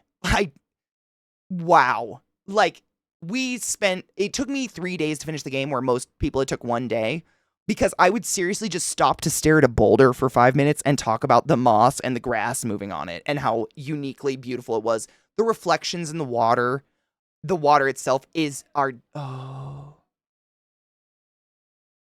No shit, I would never, Rod. I will never. No spoilers. The game's brand new. Like, no one, we would never, like, never. I won't. But it's so beautiful. It's astounding. Astoundingly beautiful. And I would say headphones just because it's definitely that type of game. And also a lot of the soundtrack, like every time you're in battle or something like that, it's high lung in your ears, which is amazing. And it fucking pumps you up, dude. All of a sudden it's like, dung, dung, dung, dung, dung, and then battle's gonna kick in and you're just like, it's like, oh, so good though. No spoilers. Really good. In my opinion. Not as much of like you're with other people in the game, which it's in the fucking previews. I'm not spoiling anything. So there's like more out loud conversation, but it's fucking seamless. Yes, that's the perfect way it's seamless. The graphics are, do you guys remember back when Skyrim came out and we were all like, the memes abound about like people walking outside and being like, it's almost as good as Skyrim, and then going back inside? Senua's Saga. Like, easily. Senua's Saga. It's hard to go outside and be like, well, dirt doesn't look that good here. It's just so good. Same. I just got stuck watching a caterpillar. Dude, the amount of times that we just stopped and grass. Like, the amount of effort and shit that went into every little thing it's so good. It's so good. Please play. Well, it's, I believe it's still available on Game Pass, isn't? I played it on Game Pass because it's like $50 or $60. It's a Microsoft title, so it's big bucks, but it's definitely on Game Pass right now. It will be for a while. Awesome. Thank you, C-Town. So if you're, on a budget and you don't have the money to throw down a $60 game, which, like, who the fuck does? We're in a crisis of housing costs and cost of living right now. Game Pass. It's there. For sure worth it. GOG usually gets pretty big titles, but it's Microsoft. Microsoft bought the studio that made Senua's Sacrifice, the first one. So I don't know how I don't know how they work in terms of, like, distributing to different platforms or whatever. I would assume, because it's on Steam, but you probably have to buy it. I mean, not a bad thing. Like, please support the studio, but yes, it's almost Uncanny Valley. Yes, absolutely. Uncanny Valley. And, like, if you've played the first game, again, I'm not spoiling anything. If you've played the first game, you remember, like, the overall theme of her neurodivergence. There's some new symptoms of that, I guess you would say, that they incorporated into the new game that I find super interesting. And if you don't know what I'm talking about and you start playing it and you're wondering, feel free to come back to chat and I'll let you know. Because, I think it was Saronlin that was like, do this one thing. Just a super simple thing. It's not like a special game thing or anything. It was just like, look at this certain view or whatever. This is something you'll notice. Like, I don't want to spoil it for you, but there's little things throughout that. Just take your time with the game. Don't just run through everything. Take your time. There's lots of little things everywhere, little Easter eggs and stuff like that. And it's just so pretty. So pretty. Like, I know I say it too much, but I didn't know we'd come this far with graphics. It's just so pretty. It blows me away. Studio games always get a day of release play and it's on there for a long time. Good. See, I didn't know because they bought them. I wasn't sure how they would go. Exactly. Every angle, every corner, every piece of environment and atmosphere is fucking seamless. It's truly, you feel like you're in it. I would suggest a big screen, either some big speakers or big headphones in a dark room, and just sit there with your controller and enjoy the game. It's fucking beautiful. Oh, Saga, it's so good. I had to stop playing a couple times because I hit too hard. Oh, 1000%. If I wasn't playing on stream, I don't know if I could have made it through that whole game. The intrusive voices and, like, thoughts and stuff like that, they hit home. Like, they can say they did all the research in the world, but we know they did their research. Oh, no shit, they scanned a lot of places in Iceland. How do you say that? Ildar? Ildar.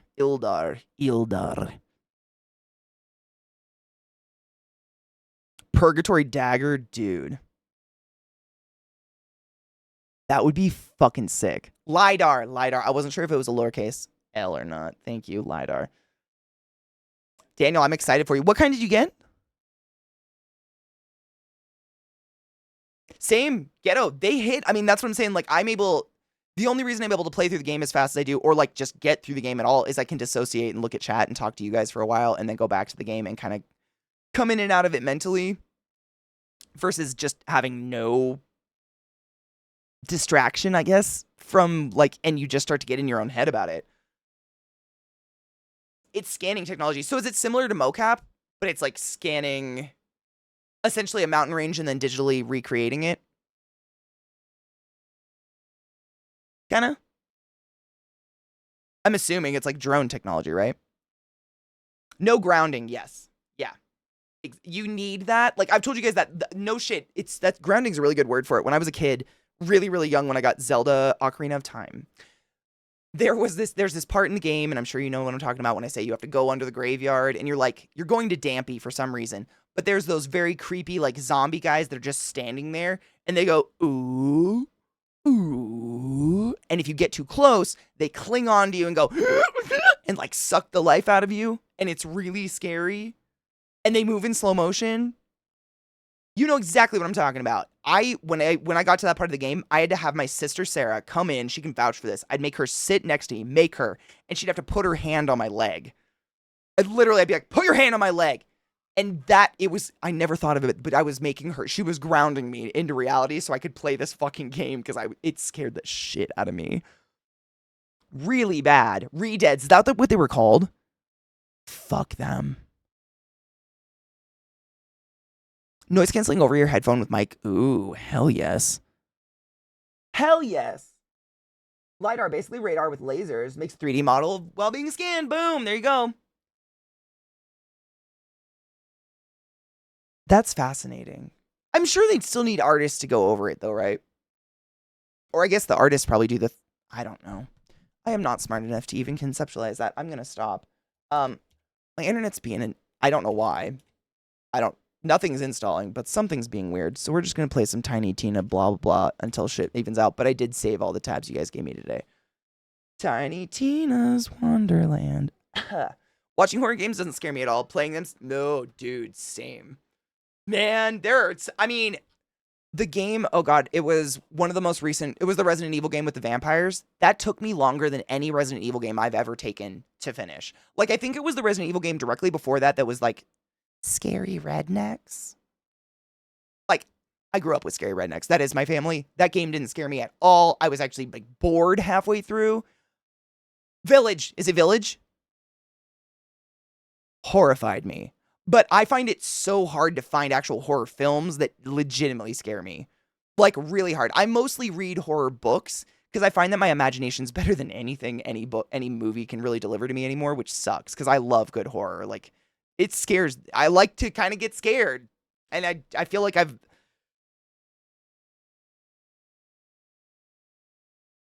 I don't know, immuned myself. What's the word? It's a lot, Vile. They're a lot. I would definitely, there's playthroughs all over Twitch. I'm sure someone's playing it right now. Wait, it's very much a multiplayer game? Tiny Tina's Wonderland? Like, it has to be multiplayer? Or just can be? Like, Borderlands style. Okay. I was like, I don't have someone I can depend on playing this with. That would suck. I, like, love the option, but when you say I have to, that makes me nervous. I'm like, fuck, dude. I live a very unique life. Most people work right now, for fuck's sake.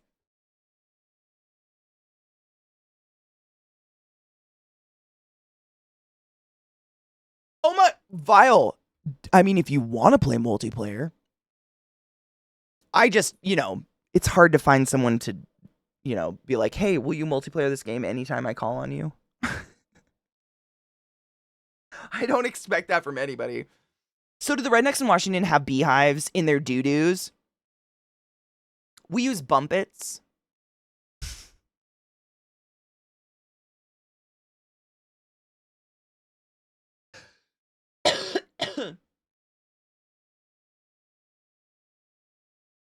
The light I've seen is just 3D model.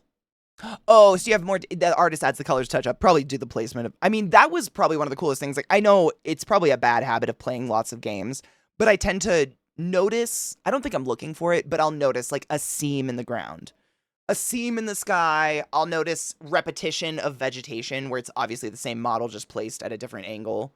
None of that is in Senua's Saga. Like, I can't find it. Which is, maybe that's a toxic trait. My internet just got slow again. God, it's weird.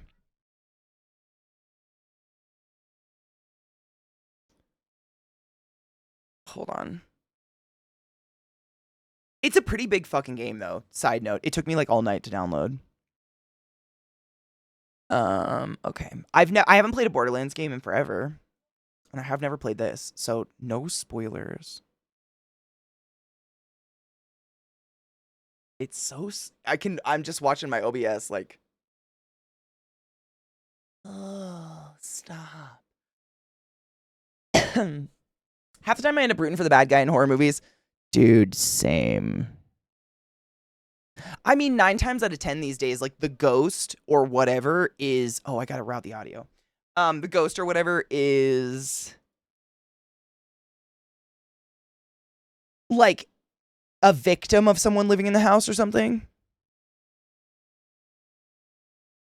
In a Violent Nature, is it a movie? Because at the title. No shit, Kona, that's saying a lot.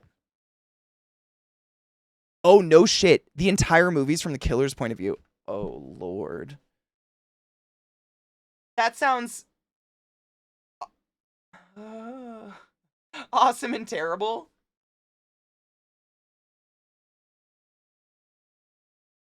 I listen to too much true crime, probably. I think, maybe.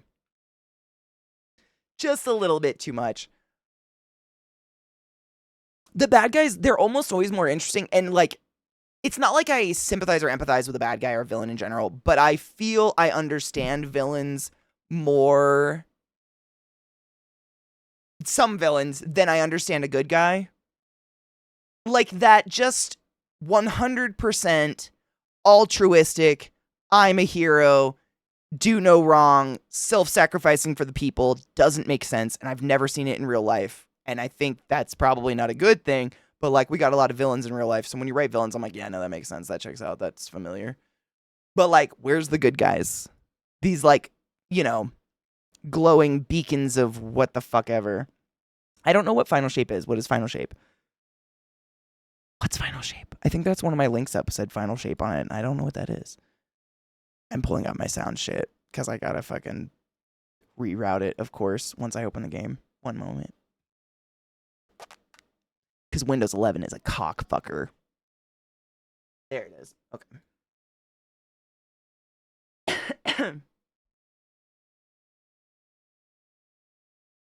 I'm the beautiful creature that lives in the...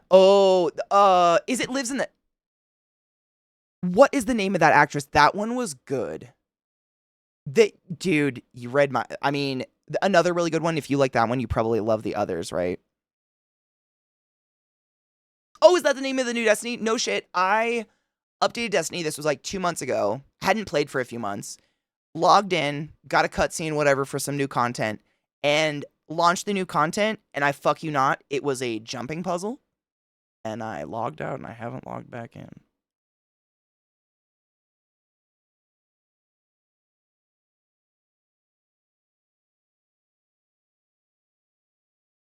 Destiny and their fucking jumping hallway puzzles.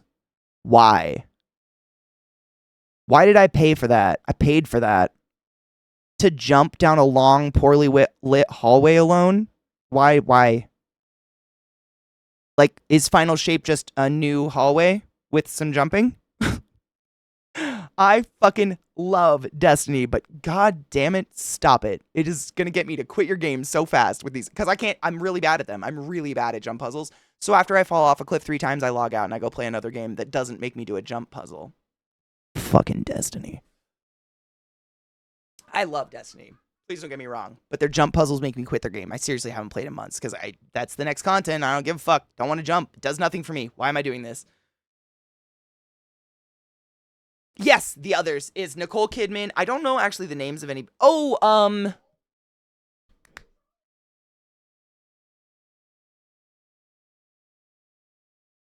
oh my god, I'm blanking on the dude. Her husband in the movie. Help me. I'm really embarrassed about this right now.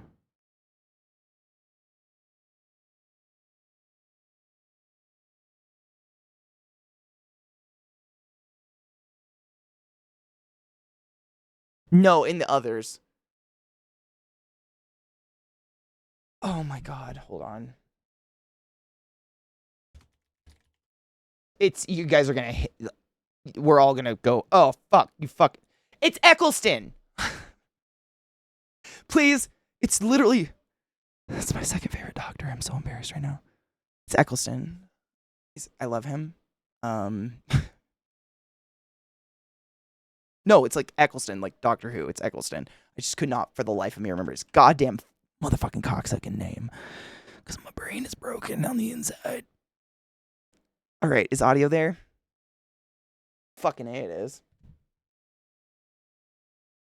Yeah, I knew the one you were thinking of, though, Glenn. I literally pictured him from Stepford Wives immediately and was like, oh, wrong one. Wrong one. But yeah, I literally, like, I want to be excited about Destiny new content, but the content has just been fetch questy, jump puzzly bullshit. And it bores me, and it's so sad, because it's such a good game. Let me see.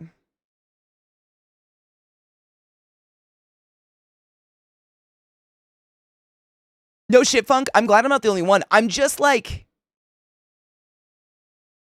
how do I say this? I'm not invested at getting good at jumping in Destiny. I'm here to shoot people in the head. Like, that's all. I just want boom headshots. That's all I want.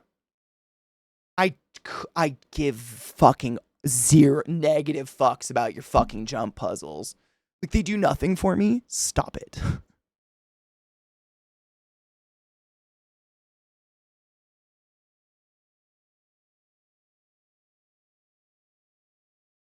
See, and I would know all that information if I wasn't being fucking cock-blocked by a jump puzzle!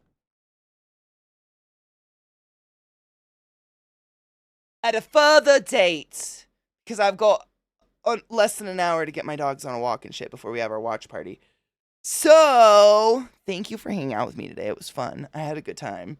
Good music and shit. I'm sorry. It's still laggy. Maybe there's an update or like a graphics update or something my computer needs. Because other than that, I just can't figure out why the lag is so bad.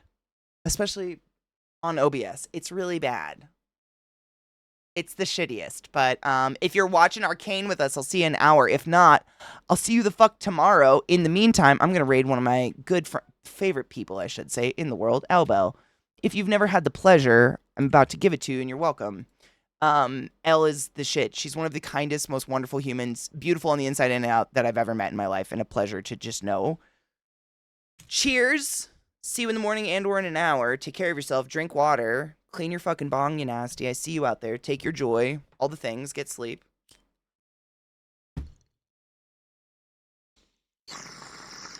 I'll see you later. Bye.